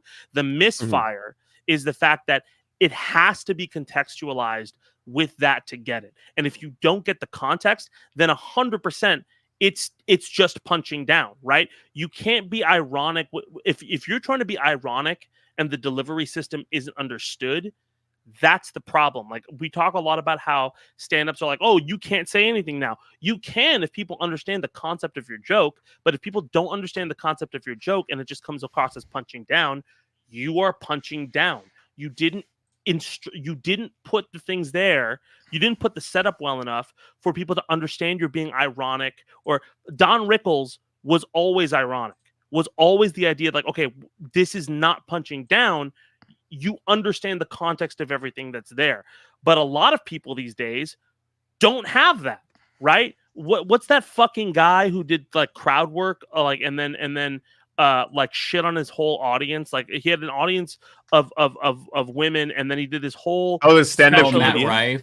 Rife. Like, Matt Rife wants to have this ironic kind of thing of just, I'm just talking shit, I'm joking, but nothing in there. Drake too. Drake was someone who had a female audience, and like just fucking was completely disrespectful to them. So like and that's the thing is like I like to take things like, again, if we want to understand where things went wrong here, where it went wrong was the album is padded out in such a way where you don't tip the hat quick enough or in a way that is conducive enough for people to understand that you're not punching down, which means you are punching down at that point, you know? And I think that that's one of those things that, like, it's a lesson in hip hop that a lot of people just need to learn. Like Rick Ross hasn't learned it. A lot of other rappers who are kind of old school have not learned it, you know? And it's one of those things where, you know, even if you do like the concept of the album, you have to be reticent that not everybody is going to understand it the way your perspective is understanding it, right? Well, I think that's a communication issue, because like look at like Kendrick Lamar with Auntie Diaries. He did a great job at explaining how he's grown in a single song. By the third verse, you're like, oh, I get it. That song was ripped apart though when it came out. Like that song was immediately ripped apart. And so that's the other issue with it, right? Like even on Mr. Morale, I think Mr. Morale is another great example. That's a brilliant album. That's brilliant. But there are also points on that album where a lot of people are like, wait, this doesn't, why is Kodak Black on here? What are you saying here? Like, what are you saying? But I agree with that criticism. Multiple things can be true at once, right? It can be a beautiful album, and it can be about a lot of, you know, very complex issues, including, you know, black abuse and you know, the historic abuse and all that kind of stuff. And at the same time, you can have an abuser on the album, right? Yeah, like, and I think multiple things can be true at once. I think also like I think the reason he released that little complex, like little interview joke thing he did was to try to clarify the concept of the album itself. So look, I mean, like that's kind of my point, right? Is that, and like, again, like Lance, I'm not disagreeing with you at all here. I think I'm no, this is fun. People in the chats are like, holy shit, Eminem debate in 2024. Let's go. But I think that's important. I think that's important to clarify with music, right? The way we consume a medium is also important to the way that we digest it. Right, you know, like, and I'll end with this. You know, like we talk a lot about Marvel and everything like that. Like, and I'm a big fan of Marvel, and I remember a lot of people talking about, you know, around the time where Endgame was coming out, there was a lot of detractors being like, "Well, Tony Stark's actually a war profiteer." But the whole point of Tony Stark is, yes, he's a war profiteer who realizes it and tries to go back, and that's his whole arc.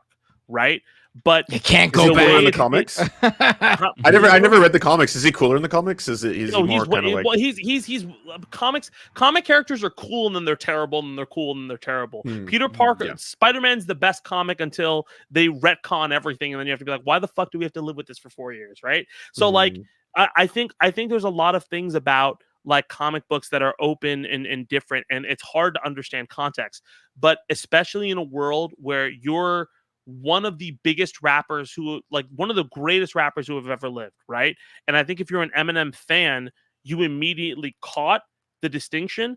But if you're not a fan, if you're somebody who's just kind of looking from the outside in, especially in this kind of climate, you need to be reticent as to how your message is being delivered, because it's going to be co-opted and it's going to go through a lot of different issues, right?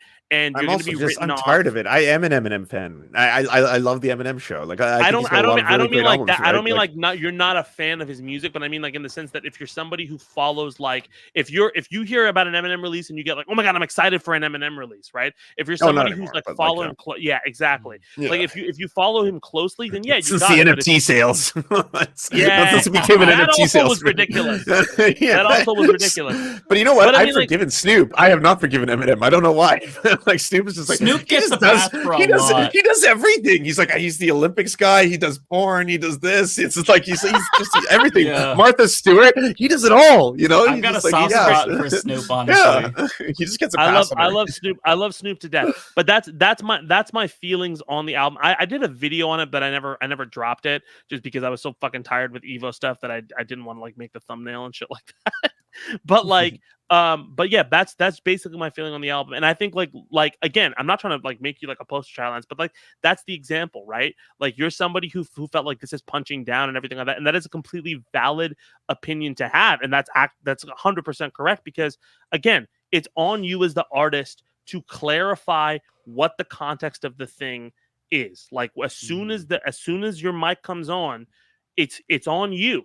You have to figure it out now. I agree, but like just one little piece on that. I just want to add an asterisk is that at the end of the day, if you are part of an out group, he's not LGBTQ plus himself, and he has a lot of lyrics about trans people, about gay people, all this kind of stuff in that album. If you are unaware and other people are telling you that, like, even in servitude of you doing this high concept, hey, by the way, I'm wrestling with my own kind of homophobia, transphobia stuff, and I'm going to express that in playing a character. In doing that, you still have to listen to those communities, and you still have to listen to trans people who were coming out and saying this shit ain't it, right? Like you can't, as a white person, just start like being like, hey, I use the N-word but for good, like something like that. It's just like that kind of idea, right? I think the other thing also with the response is there was a lot of varied response around that time, right? So there was a lot of, like, I know that there was specific trans members who were like, why is he punching down? I also saw people who were trans influencers, specifically like Robin Tran and everything like that, being like, oh well, I enjoyed this album, right? So like all of those are that's not explaining it away, right? But that's kind of illustrating my main issue with it, right? Is that it's one of those things where you're like, it's not even the concept. It's just like whether your words are taken as they are or whether they're in service to a different context.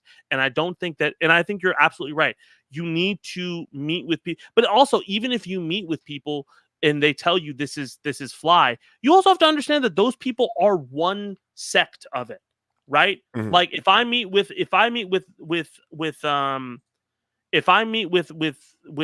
I have a song that I did a while back where it was talking about like I haven't released it, but talking about like kawaii culture and stuff like that, right? And I was like, oh, I'm gonna call it Kawaii Girls, and it's gonna be about nerdy culture and everything like that. But it risks the thing of being like, with some of the lyrics risk like, okay, well, is this like fetishizing Japanese culture? And I'm not Japanese, so am I not allowed to say that? And so I talked with a few Japanese people who I knew who were from Japan. They're like, oh, this is totally fine.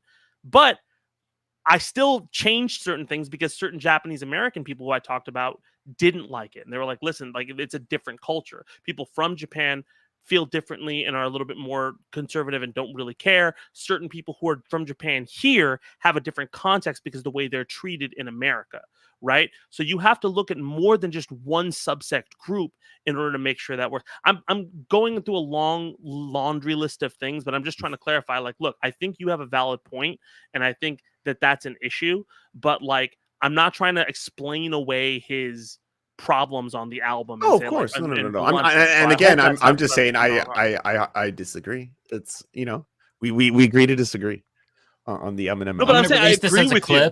And it's going to be a heated debate between from the Serfs and Zaid Tabani. Eminem debate 2024. Okay, we've got this one for you, Zed.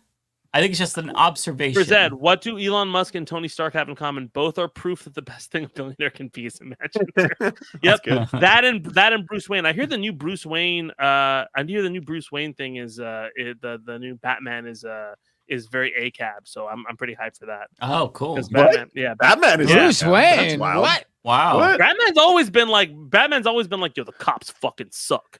No, yeah, not really. There's a lot of leftists who say that he is a cop, though. Yeah, I've always goes after the poor. He's told that it depends on the writer. With the cops. He's worked with the cops, yeah. He also his whole thing is working with the cops. I also consider Spider-Man a cop too, effectively, because he works with the cops. You know who doesn't fuck with the police? The Punisher. Ironically, it was the fucking Punisher. That dude. I used to read the Punisher, man. He does not fuck with cops. And cops love him. It's wild. Yeah. You got this one for you, Zed.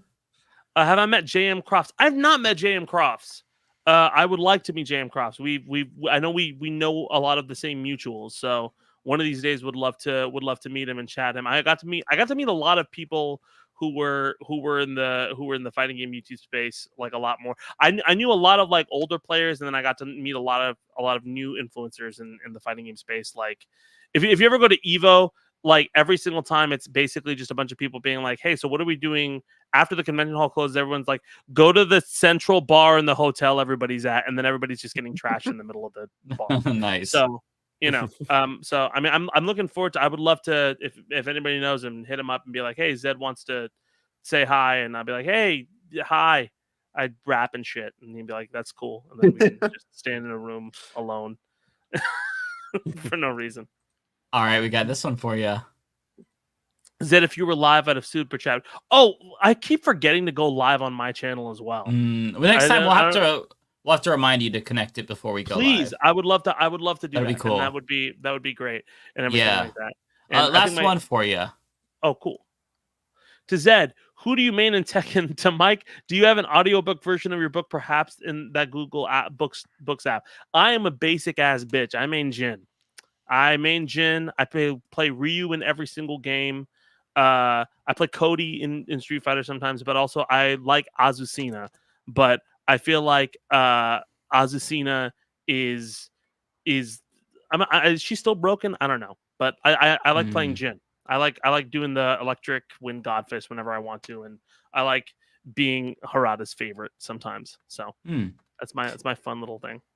Lizzie, I don't have an audiobook yet. It might be coming in the future. For the first thing I need to do is figure out how to get signed copies out. I still have not done that. I'll be honest, I haven't really looked into what would be the best way to do that because I've been very I guess distracted with the election coverage and stuff, but it could be coming in the pipeline. So just look out for that. You'll all hear about it. Okay, so what we'll do is I'll read my super chats. I'll just go through them really quick, and then we'll go to you, Matt. Perfect. So. Yo, guys, it was wonderful. I've had my girlfriend. She's playing Fortnite. She hasn't gone to be on mic the whole time. So I appreciate you guys for having me. Yeah, no problem. Yeah, you take care, man. It was nice having you. Thank you for coming on. Always a pleasure. Yeah, always fun hanging out. I would love to. Let's make the gap less next time. I'd love to come on soon. And yeah, absolutely. All right. Talk soon, guys. All right, you take care. You too, brother. Yeah. All right. Okay. So I've got a member for 12 months, Donald James. Thank you so much. The next one here is going to be from Shad. Shad Demas with $2. Obama, the emperor of the Democratic Party. I mean, yeah, kind of, right? Ryan Chan with $5. Thank you. Josh Shapiro sounding like Obama should be automatic disqualification for vice president, and I think Republicans can attack him for that alone. Yeah, I really despise the fake Obama accent, the cadence, the tone. It drives me nuts. It just comes off as really inauthentic, and I don't. They need to have their own personality. It drives me nuts. Where's so yeah, I'm with you. He checked out, but he says goodbye. And goodbye. Fuck you for your Eminem tech. No, I'm just kidding. He didn't say that. Okay, Layla Spellwind with $5. Thank you so much. Mike, last time I super chatted Matt. Today it's you. I've been arguing with transphobic bigots all day. Your videos offer me a breath of sanity. Well, I appreciate that. Listen, my advice would be to try to not argue with transphobic bigots because they have brain damage. So it's really hard to get through to them. I honestly think they have brain damage, like unironically. Mike, I don't know if you've seen clips of Megyn Kelly from maybe like 6 or 7 years ago, and she was always like, right wing, obviously, Fox News host, but she was like at that time basically kind of like blackface isn't that bad if your kids do it, kind of like that here. Yep. And since she's gone transphobic, oh my God. Like if you watch her YouTube channel now, it's just straight up like her latest video. It's her and Ben Shapiro. They're arguing with each other. Well, sorry. Ben's talking about how weird is a slur and it's projection. And it's that it's all of the left and the liberals who are the weird ones kind of thing. And then in a minute, she's like talking about how RuPaul's drag race, the floors are covered in blood and human flesh from top surgeries and shit like that. And you're just like, oh my God, I had no, but like you could just see the turf brain, like the transphobia, it rots them to their core until they're sick and twisted, right? And then all of a sudden it's like now it's like, yeah, human flesh lining the floors of RuPaul's drag. I'm like, oh my God, she weren't like this. Like she was not like this. They're so deranged. Like honestly, it sounded like you were singing a metal song. It's human flesh set on the floor. Yeah, but honestly, it sounds like that. Yes, she does sound like a fucking hardcore metal band. Human flesh, drink the blood. Like, I swear to God, I've never met a TERF or a transphobe that's just like, man, they're a pretty normal person, but we really disagree about this issue. They're so fucking insane. It's so they're so weird. They want to shoot beer. They want to shoot beer with guns and kill beer cans. What made you like this? How did you get this divorced? Yeah, it's straight up brain damage. It's so crazy to me. I don't know what the fuck is wrong with transphobes. Like, maybe we do need to bust out the calipers and measure their skulls. Like, they're fucking. Let's start doing phrenology for. Let's do it on them. Terms. Yeah, something's wrong with them. Phrenology, but for good. Take it back. This can't possibly work out. Like some is seriously fucked up with these people. Like, they honestly have brain damage. I don't know what the fuck it is. It's honestly insane. So wild. It's so wild. I don't know how to react to it. It's a 0 to 100 thing where you're like, but like you must, like, as soon as you leave the echo chamber, again, like if you talk to people who aren't really into politics, I have friends who've been like, I don't consider myself a leftist. I was like, I don't consider you a leftist, but they're like, but by virtue of how extreme the right sounds now, I feel like I am one. Like it's just like the way they're talking, you know, like I was like, yeah, I know they've gone so far right that everything in the distance seems like extreme Marxist communists when someone's like, you know, maybe you should buy local. I drive a hybrid. Oh my God, radical communist extremist. Like, no. Yeah. That's such a great point. Like, I have like my family members who are like more fundamentalist, religious, more socially conservative, but a little bit more normie, apolitical. Like, the worst that I hear from them, like about trans family members, is like, oh well, I just don't understand it. I hate the sin or not the sin, and it's like, okay, that's fucked up, but it's not like they're mutilating kids. Like there's a difference, you know, with the levels of psychotic behavior that we're seeing. I genuinely am so shocked by it. On my stream last night, I was talking about how, like, you know, Elon Musk could have like approached the situation with his daughter, who's transgender, much differently. Like, listen, I get it. Like, I don't agree. I don't feel the same way, but I understand that there are people who are uncomfortable with this or don't understand it. If you're a parent and your kid comes out as trans, I understand it could be rough for you. Again, I don't feel that way, but I can see where you're coming from, especially if you're older or not so progressive, more conservative or whatever. But like, there are parents who have trans children who don't necessarily personally agree, quote unquote, with that, but still love their child and are in their life. Like, Elon Musk could have easily done that and still been like a decent guy, all things considered, as a parent. But instead he's decided to say that his child is dead. Like, right, yeah, like that's profoundly ridiculous. Like, there are turn it into a movement. Right. Like, there are religious families who have trans children who like don't agree with it or whatever, but still view that person as their child who they have unconditional love for. Like, but that's clearly not how Elon Musk feels.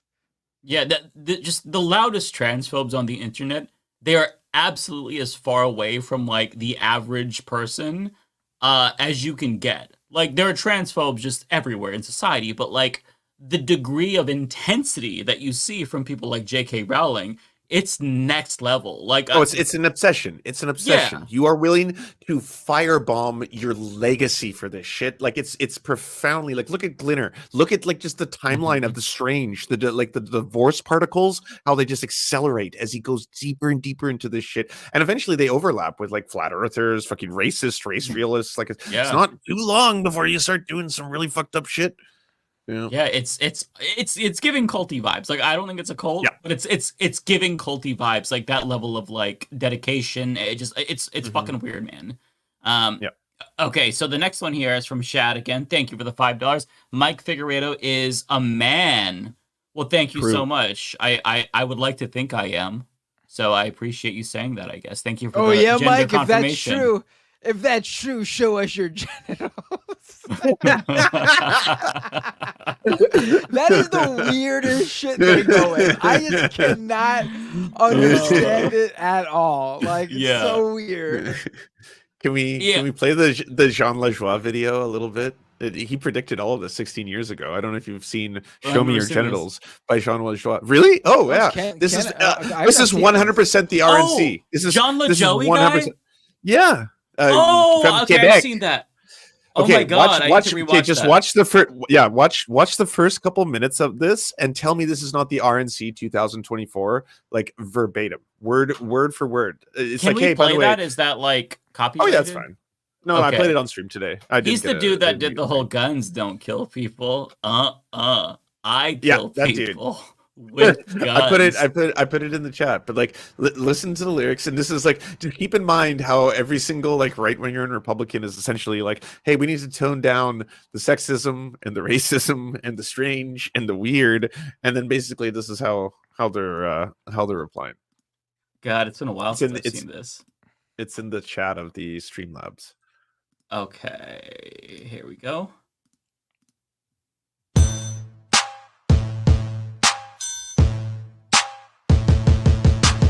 Women are stupid and I don't respect them. That's right, I just have sex. Oh my God, Show me your genitals. Your genitals. What? Show me your genitals. Genitalia. Show me your genitals. Oh my God. Your genitals. What? Show me your genitals. Genitalia. You're talking to me about stuff. Why? I'd rather see your titties. Now you're talking about other stuff. Why? I'd much rather see your titties. I can't have sex with your personality, and I can't put my penis in your college degree, and I can't shove my fist in your childhood dreams, so why you sharing all this information with me? It's not sexist cause I'm saying it in a song. That's right, bitch. Now take off your thong and show me your genitals. Your genitals. What? I've never seen Right? this before. Right? But is that not the RNC 2024? Oh my like God. verbatim? I've never seen this before. Prophetic. That's their entire platform. Wow. God, that was a throwback. Holy shit. Okay, let's see. I think I'm here. This is from A85 Ramos with $5. Thank you. It kind of feels like we got women in the national divorce, so life is pretty good. Yeah, right. I love that. That's an amazing point. Shad with another $5. Thank you, Shad. You know what's funny? Anyone who dislikes the transes will be shocked when they realize Dragon Ball Transformations has the trans word in it. Yep. I'm assuming they would be. Layla Spellwind with £5. Sorry, I had to skip another. I've gotten so many ads I had to skip, so you're not getting bombarded. So you're welcome, everyone. But anyways, huge right-wing riot in the UK. I saw that because of truly tragic event. That was the stabbing at the Taylor Swift dance class or something, and people just ran with a Muslim did it, even though that wasn't so true. fucked up. So we didn't talk about ridiculous. that, but profoundly fucked up and scary as shit just to see racists run with this. Fuck Sorgan of Akkad, fuck Nigel Farage, fuck every single far right person who has pushed this dehumanizing Islamophobic shit where people immediately were just like, "Wah, fucking riots." And then it was fash on fash violence. Like, Jesus. Those people are absolutely indirectly responsible for this. They've been fear mongering about Muslims now for over a decade. Oh, and, nonstop. The roaming rape gangs and they're raping white women. And it's just all this old timey shit. So fucked up. Yeah. Chris Corcoran with $2. Josh Shapiro straight up looks like Bryan Singer. I don't know what Bryan Singer looks like, to be honest, so I couldn't necessarily agree or disagree. I can see it. I see what you're working with. Okay. I'm not sure. I'll have to check that out, but I'll probably forget. Jenna Doherty. Hey, Jenna, with $5. Thank you so much. As a trans person, I appreciate your nuance on Kamala. Well, thank you. I've had many leftists tell me I support genocide because I refuse to be erased by fascists. That is extremely fucked up. I think that line of thinking is just stupid and counterintuitive. For me... Counterproductive. Yeah, counterproductive. Excuse me. Why are you doing this? I live in a blue state, so it doesn't necessarily matter what I do. I'll probably vote for Kamala in a blue state just to really repudiate the right. Not that that is gonna do much, but anyways, if I lived in a swing state, you bet your fucking ass I'd be voting for Kamala. Because I'm not voting because I love Kamala or any Democrat that they put up. I'm voting because I think that my trans family members should be able to stay in the country and not have to flee. That's why I'm voting that way. I'm actually voting because I love Kamala. So just put that out there.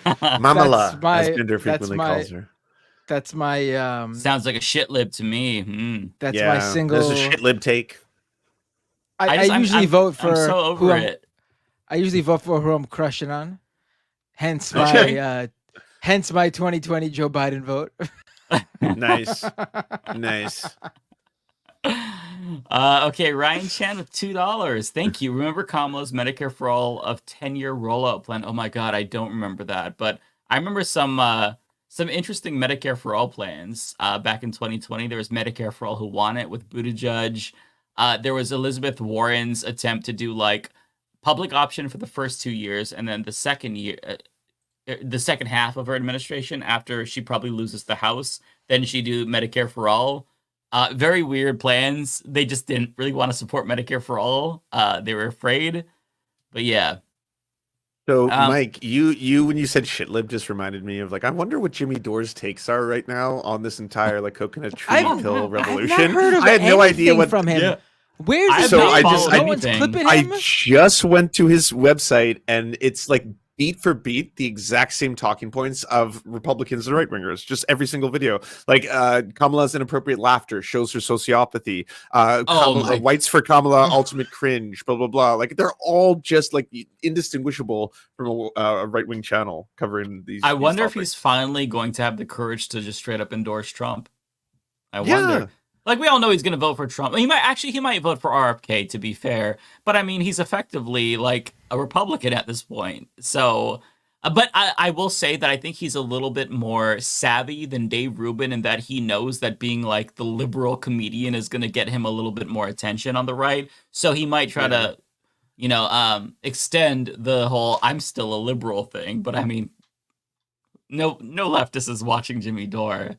Unless it's to see what the fuck he's doing and saying now, because he's crazy as shit. And to laugh at it.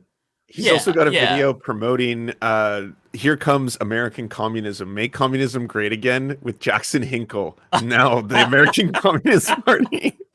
Oh my god, make communism great. I'm sure his audience is going to be really down for that in the same way they were down for him saying critical race theory is actually not that bad. That's funny. That's so funny. God, who is this for?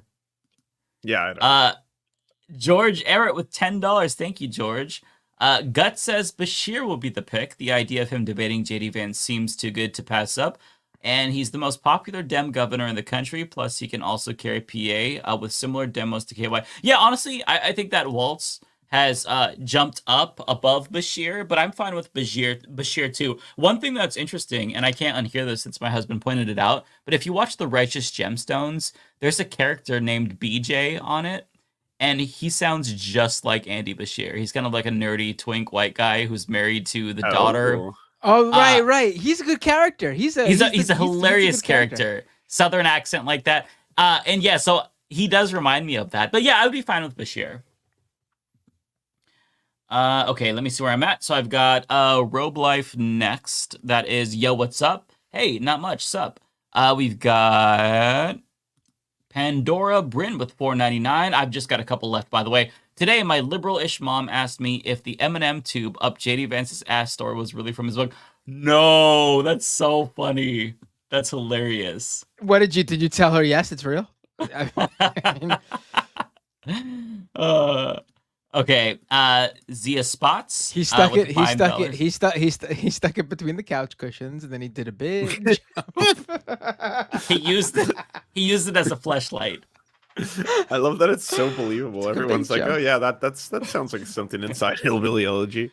I was just crying, laughing. Did you see that? Did you see that some of like, this is not surprising, and I don't think it's really that big of a deal.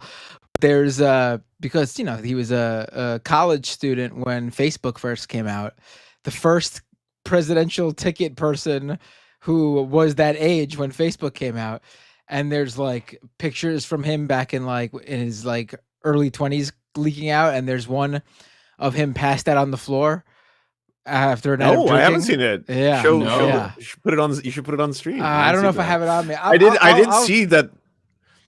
Well, someone, I think it was a Guardian article, talked about how Hillbilly Elegy does not have anything about him fucking couches, but it does, and it's wild that people aren't talking about this. Have a lot about him apparently having very, very strong feelings only for other boys and not having any romantic feelings for girls, and then feeling really, really guilty about that because of the preachers expressing that it's sinful to be a homosexual and stuff like that, and then him being really scared about that. I was like, yeah, I don't know if anything's there at all, right? Like it could just be someone working through his own shit or whatever.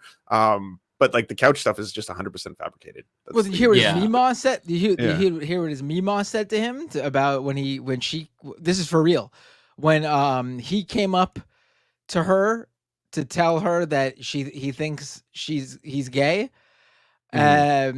and wait, was it when he was in 3rd grade and she's like, "Babe, you love girls since before pre-K"? Sorry, I'm quoting a Macklemore song. Is that? Oh, I didn't know about any of this. No, I think she said something. Hold on, let me make sure. Sorry, I had to. Okay. Hold on. All right. I'm pretty sure this is from the book. I want to make sure it's. So to the people in chat asking, what about the monkey? Okay, nuts? here it is. That story is true. He essentially, as a venture capitalist, invested heavily in a company that was burning and injuring monkeys' genitals and testicles. That is true. The burnt monkey. Yes, that is a real story. This is why we believe shit like the couch and the M&Ms. I know, because the real shit is worse. Yeah. All right. This is for real. Ready?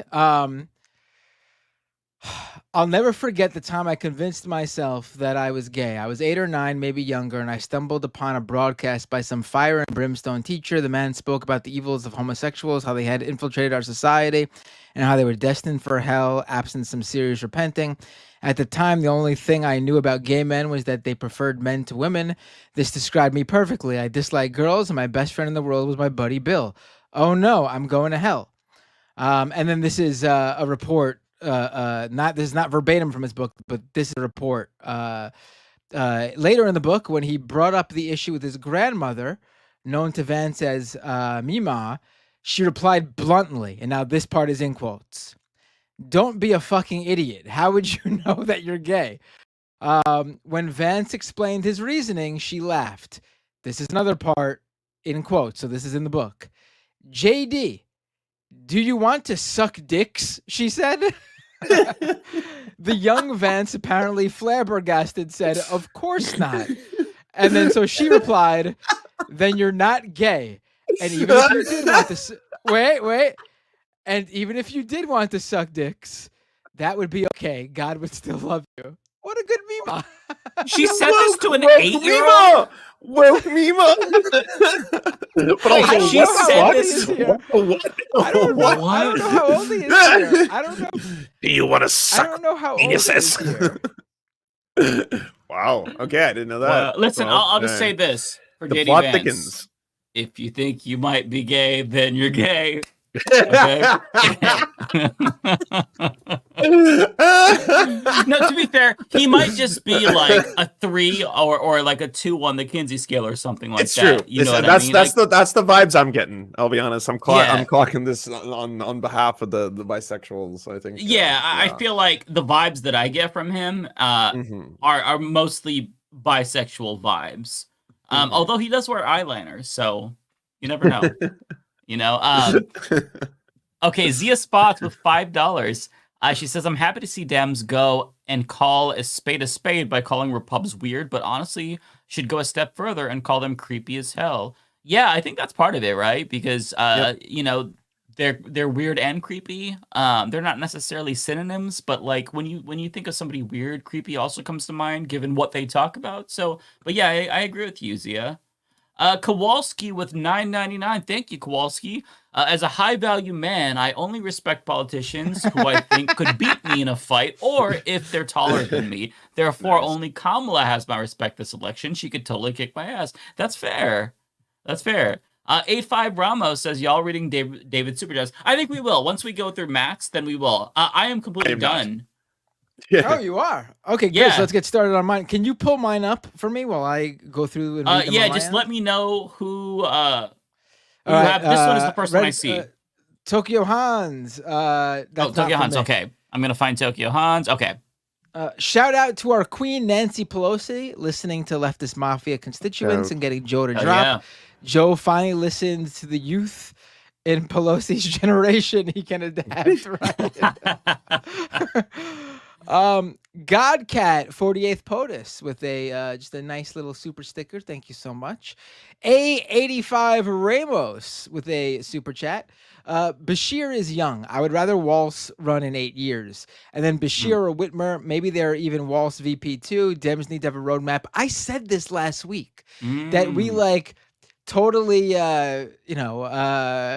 shot our load too early by going with Obama in 2008. We could have saved him up. He was too young. He was really young. He's still young.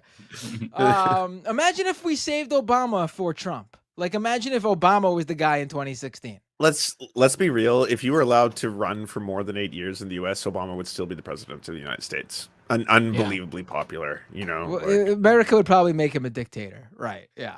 Yeah. Exactly. Let me be clear. I'm picturing him like giant flags, very fascistically. Let me be clear. Hope we can believe. He's up there. There's a crowd just standing still, and he's just up there for a minute going,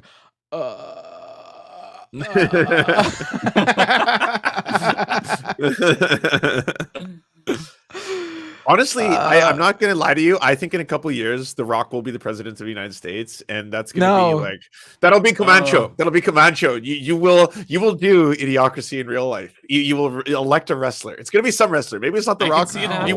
America will elect a wrestler to the presidency at some point. It's happening. Just giddy up. Get ready. Season whatever of America. It's happening. Yep. Parker. This clip is going to haunt us. Okay, finding it now. With a 420 super chat. Cory Bush, huge primary versus Wesley Bell on Tuesday. Yeah. Yes, if you are in Cory Bush's district, get out and vote. If you are in the surrounding area, maybe you could help canvass or whatever you can do. Knock on doors, make phone calls. You could phone bank even if you're not in the area, if you're anywhere. Find out how they can do this. Jamal Bowman was facing an uphill battle.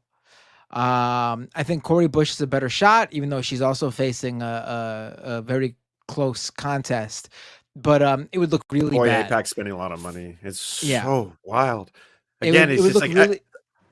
Well, I just want to say, as a Canadian, as someone who observes American politics from a distance, it is nuts to witness how much money AIPAC pours into elections, and the fact that it's on the behalf of another nation's interests. Like the way that y'all go after, they were influenced by the Chinese. Oh, they were influenced by the Russians. The Russian bots influenced our elections. And it's this is just brazenly. They brag. They post things where it's here is the list of candidates that we have helped win. We have a 95% success rate or 100%, blah blah blah. You're that's wild. That's wild. It's so brazen, It really is fucked up.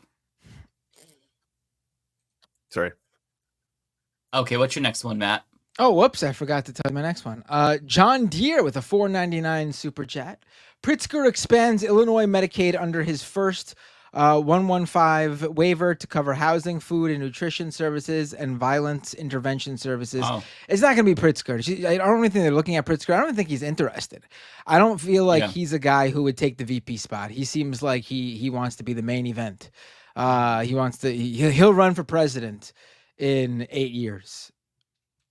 Yeah, and that'll be fine. Not a bad pick.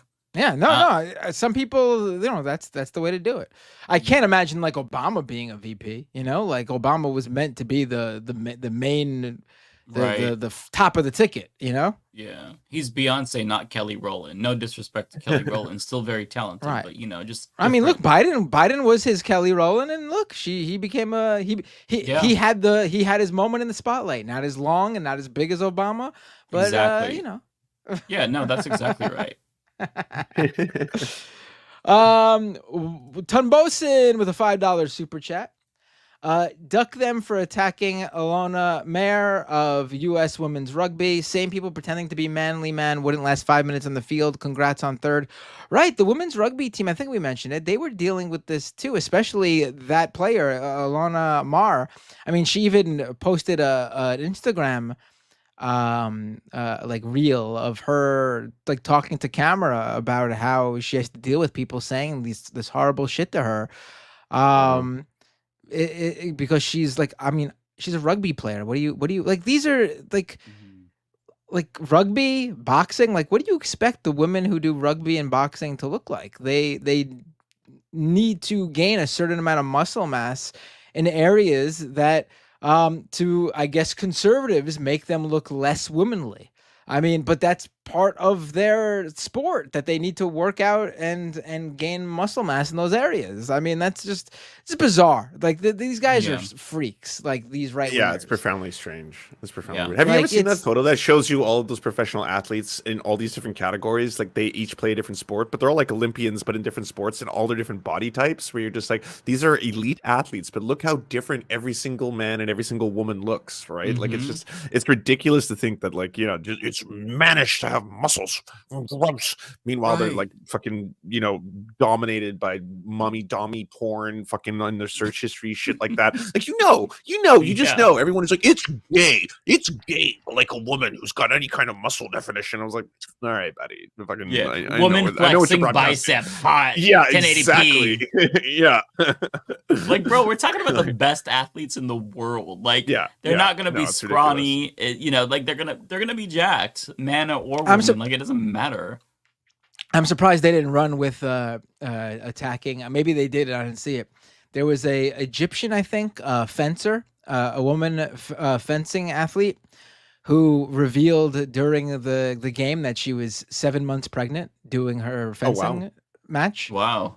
Like, I'm surprised they weren't like, what a horror, how dare she? Like something. Yeah. I think this is your next one, right? Yes. Wanda with a $10 super chat. Thank you, Wanda. I attended White Dudes for Kamala Zoom. It was really rich dudes there, like Jeff Bridges. Mark Hamill raised over $4 million. Just was invited to Catholics for Kamala. Gen Z still training remedial boomers. Ooh, interesting. Are they gonna? It is. Where did this come from? I know. It started with the white women for No, it started with black women. It started with black women. Black women did a Zoom call where they were estimated to have 4,000 participants, and it ballooned into 40,000 and crashed their servers and made a lot of headlines. Oh wow, I didn't see that one. Oh yeah. So that was a big thing. All I saw was the people knocking the white woman one. So that's why I thought. Well, there's like then all of a sudden all these like identity groups. You know what? Let's just get past the finish line, y'all. Let's get the coconut tree revolution to take place, and then November 6th we can look back and be like, that was weird. I get the white women. I actually get the white women for a Kamala gimmick and angle, because it's a reflection on the fact that white women, surprisingly to people, voted for Trump last time around. And I think that surprised people. So I get how that's a play on that. But like, I don't think we needed the white dudes for I love it. I think that there should be a category for every type of person. Like, I want to do so many of these that we finally get to like middle-aged women with pixie haircuts who love knitting for Kamala. Right. I mean, that's gay guys. I mean, with you just blue hair. You just for described. You honestly just described the white women for Kamala audience. Yeah, that's redundancy. Then there's gonna be streamers for Kamala. Gamers. YouTube creators for Kamala. We gotta for Kamala. The most persecuted group. Come on, gamers. We got to get like really, really, really specific. Like, I want a really specific one. Like, I want like former birthers for Kamala. Reformed birther truthers for Kamala. Republicans for Kamala. Yeah. Right. Yes. Who think 9/11 was funny? Yeah. Truthers for Kamala. There you Epstein didn't kill himself. Believers for Kamala. Vaccine injured for Kamala. White's not welcome.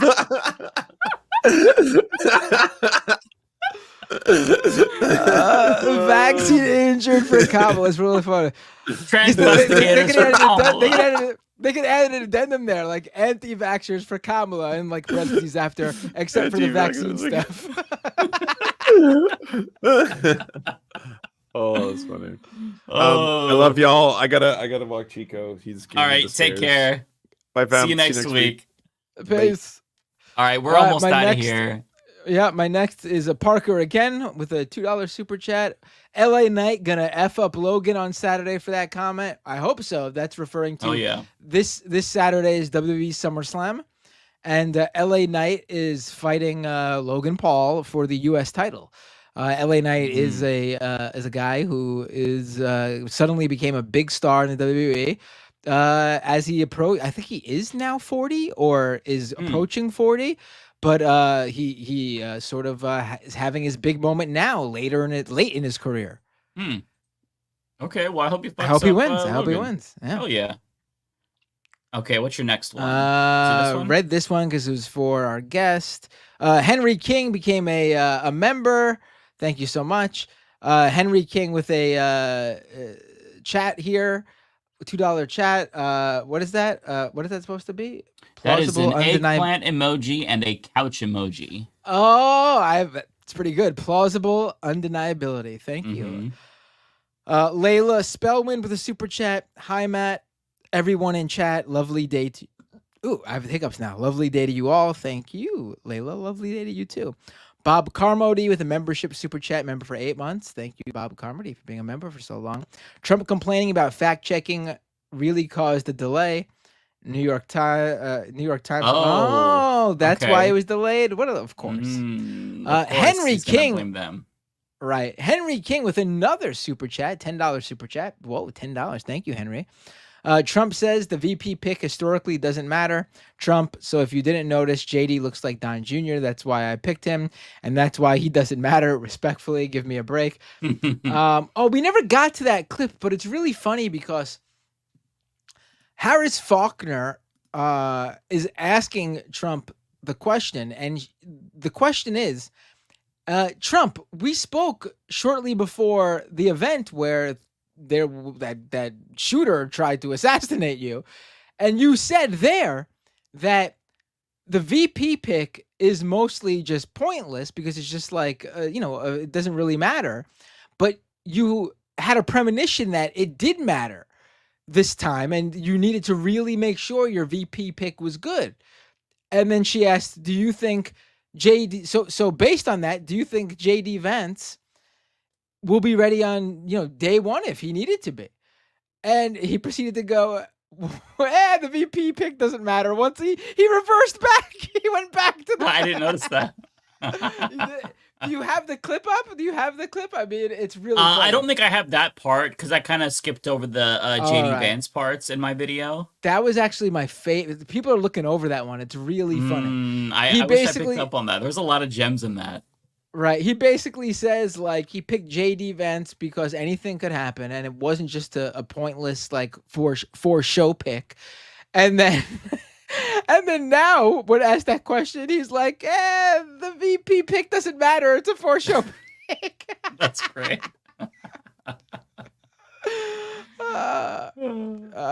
Egg Defender with a $10 super chat. Thank you so much, Egg Defender. $10. It's funny how the turntables, my vocally MAGA MAGA coworkers, got awfully quiet over the past week. It's been refreshing to see the conservatives on the back foot, pointing out the weird is working. P&B. Yeah, they like Trump himself.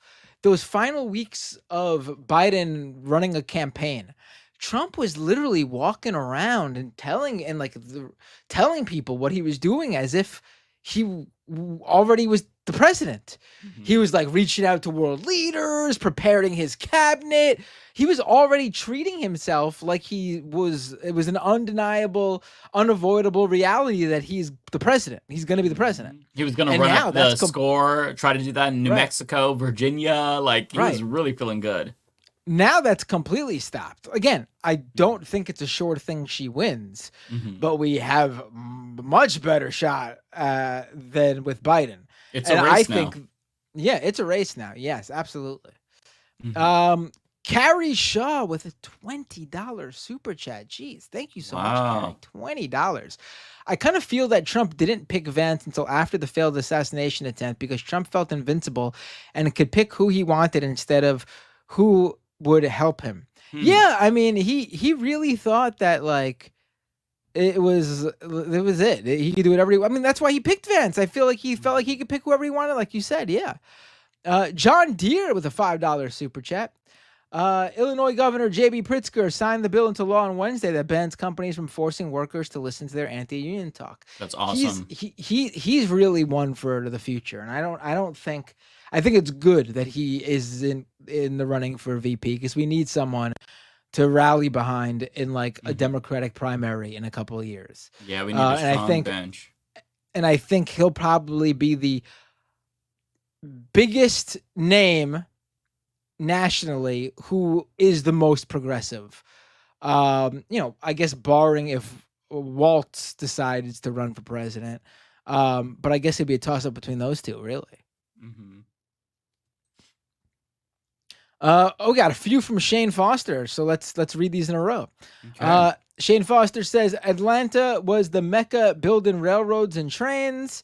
And then Shane Foster says, bear with me for a second. Let me put y'all on game. And then he says the settlers was using town folk to make them richer.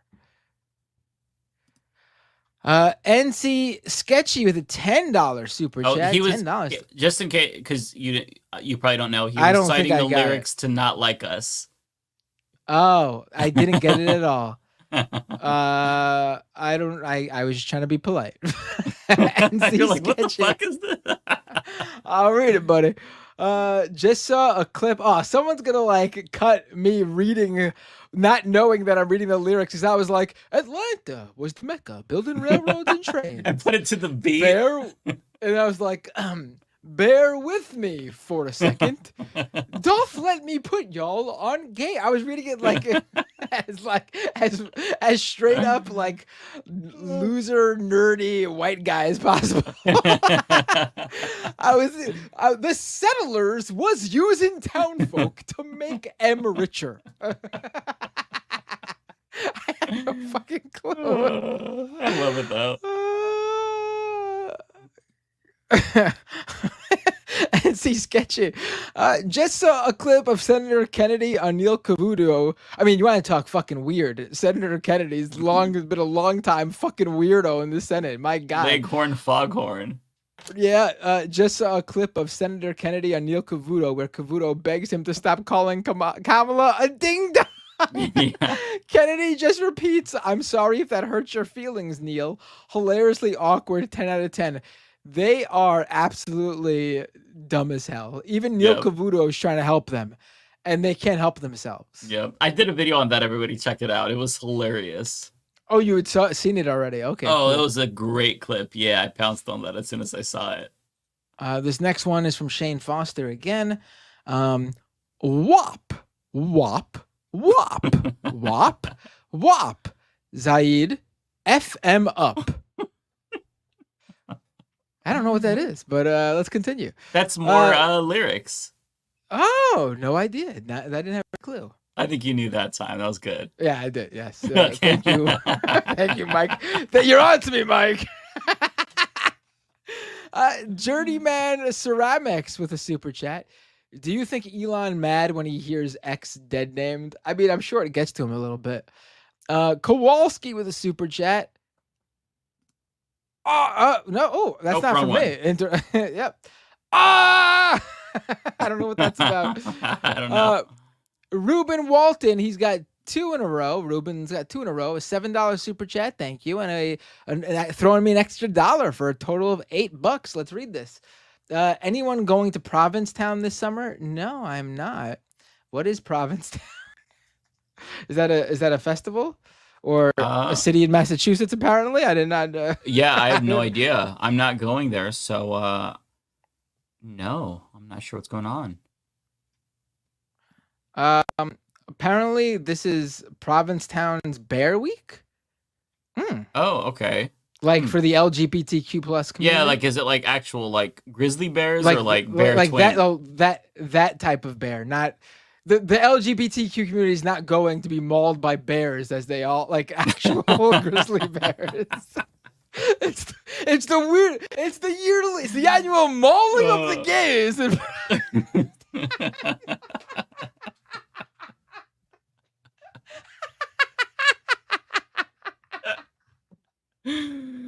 Oh my god.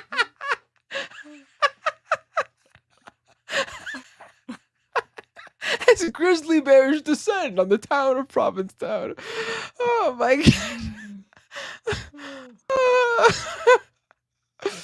I really think you and I hit our stride on this show when we're at the when we do the late night super chats, honestly. Where our brain is like halfway like melting out of our ears. That's when we get the best content.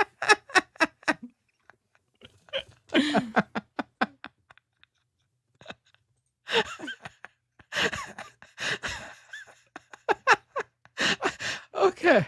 Whew. Okay. All right. H. Charlie Bodkin with a super chat. Anyone excited for local politics this year? I'm supporting Dylan Hirsch Shell for mayor of San Francisco, UBI and social housing. Sounds great. I have to look more. In terms of local politics, we New York City, all eyes are on next year, 2025. We already got we finally got people throwing their hat in the ring to challenge Eric Adams.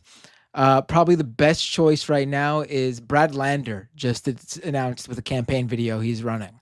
He'll probably be the most progressive choice. As of right now, he certainly is, but we'll see, I guess. I think you got one more, right? Oh, I do, yeah. Zero PE with a super chat. Money to not read Not Like Us lyrics. LOL. So we have. Should I pull up all the lyrics and read the whole thing for everybody in that same? We already have Ben Shapiro doing Certified stuff like pedophile. Wop wop wop. Okay, so we have like one from David Dole. I actually got a couple more, so let me go through those really quick. Zero PE, thank you, Zero, with $4.99. A friend told me they were on the cat and dog people for Kamala call. There's no way. After JD's cat lady comment, these calls are getting nuts, though. Seriously? That's actually funny. Wow. And then we have... ferret lovers for Kamala. Rat ladies for Kamala. Right. Pan Kwee.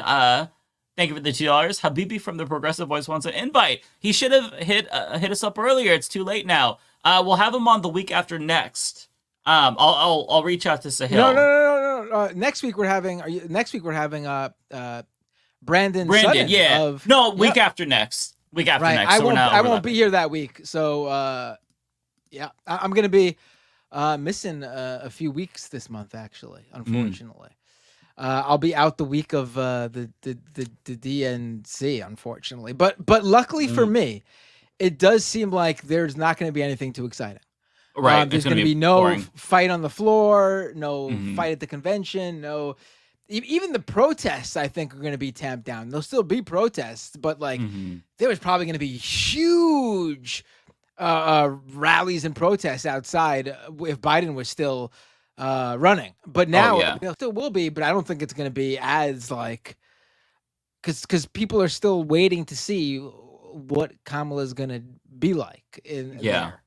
I mean, she's already better than Biden. That one speech, I was again, bar is low, but it was just a breath of fresh air to see someone at least at the very least, if this is what she was doing, it was a step above Biden to even feign that they cared about the people in Gaza. It was just a breath of fresh air. Yeah, it's sad that that's like so different. Like we have to like latch onto that, but it is a big improvement, honestly. Yeah. Okay, so I have one more here. This is from Robe Life with $2. Thank you. Cat ladies are hot. Vance is the dork. Agree. Okay, so there was one that I saw for David Dole. I think I saw one more after this, but this one was from Michelle Carpenter, member or super chat for $4.99. How many people just paused one of these creators, others uploads when this live started? Let me read that again. how many people just paused one of these creators' other upload? Oh, when this live started again. Yeah, that means they were watching one of our other videos. I see. And then yeah, we went live, and they had to pause that video, the pre-recorded video, to watch us live. yeah. Love to hear that. Yeah. I mean, I put out a video like an hour before the stream. So yeah, I appreciate you pausing, because it's like sometimes those videos die if you're doing a live, or the live doesn't get attention. So it's nice to see people kind of, appreciate them both. I don't know if we've seen this one yet. I think this is for David Doll as well, so I'll read it just in case. In my opinion, Kamala owes it to Waltz and Lance to choose him on account of their weird comment that has triggered the entire right for a week. Yeah, I agree. I think that is, yeah, he started this whole trend. He's a trendsetter.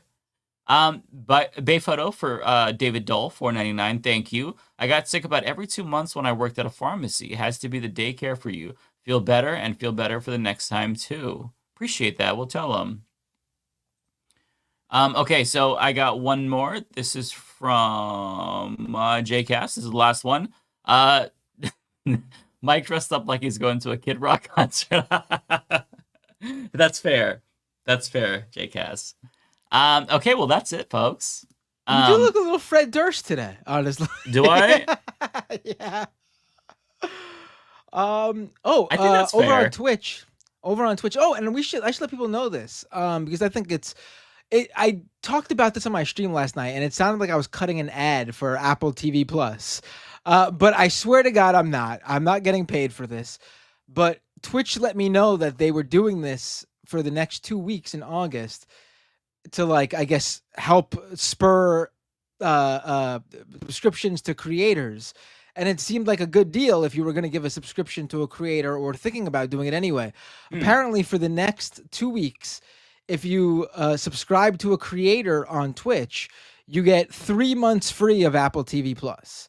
Wow. And just, yeah. So if that interests you, twitch.tv/MattBinder, or even twitch.tv/The Humanist Report, I guess, if you want to give money to him. That's really cool. But over on Twitch, just today, I only have a few. Rude Dog 2525 resubscribe at Prime, subscriber for 19 months. Wow. Thank you, Rude Dog. Great show. Love the Leftist Mafia. Metro with a hat, subscribe at Prime. Thank you, Metro with a hat. And that's it over on Twitch. Well, do we want to raid Ariana Jasmine? Oh, we should. Hold on. Oh, Rebecca. Someone asked where Rebecca was.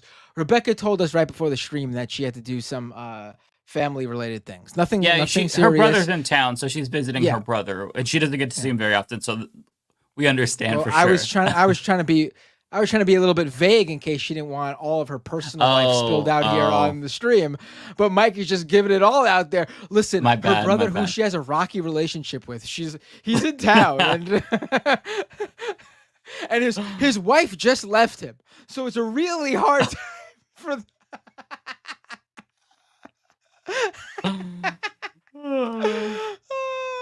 Oh wait, someone said, Mike, you have a couple more super chats. No, I got the last ones. You did? Mm-hmm. Yeah. I don't see any. Mm-hmm. If I missed it, then let me know, and I'll read them next time. But I'm pretty sure I got them all. All right, let's pull up on. I gotta find her on the thing. Did you raid already? No, not yet. It's Ariana Jasmine _. Mm-hmm. All right, clicking this. Jason Society is watching you right now. That's another streamer. Because it shows you like the thumbnail of what they're currently doing. And Jason Society is a streamer on Twitch. Mm-hmm. It showed me his thumbnail of what he was doing right now, and he's watching a Humanist Report video. Oh, that's awesome. Very cool. I love to see that. So shout out to Jason Society too, as we're about to raid Ariana. Yeah, we'll have to raid him next time. Yep. All right, I'm pressing the start raid button. I found her. All right, folks. Always a pleasure to see you all. Always a pleasure to be here with you, Mike. Yeah, of course. We'll be here next week with Brendan Sutton of the Discourse and of the Majority Report. If you watch Majority Report and Leftist Mafia, you will get me and Brendan Sutton together 2 times next Thursday in the afternoon and at night. So enjoy it. That's gonna be fun. All right, I'm gonna hit raid. Are you ready, Mark? 1. I'm ready. Let's do it. 3. Boom. All right, everyone. We will see you next week. Take care. Take care.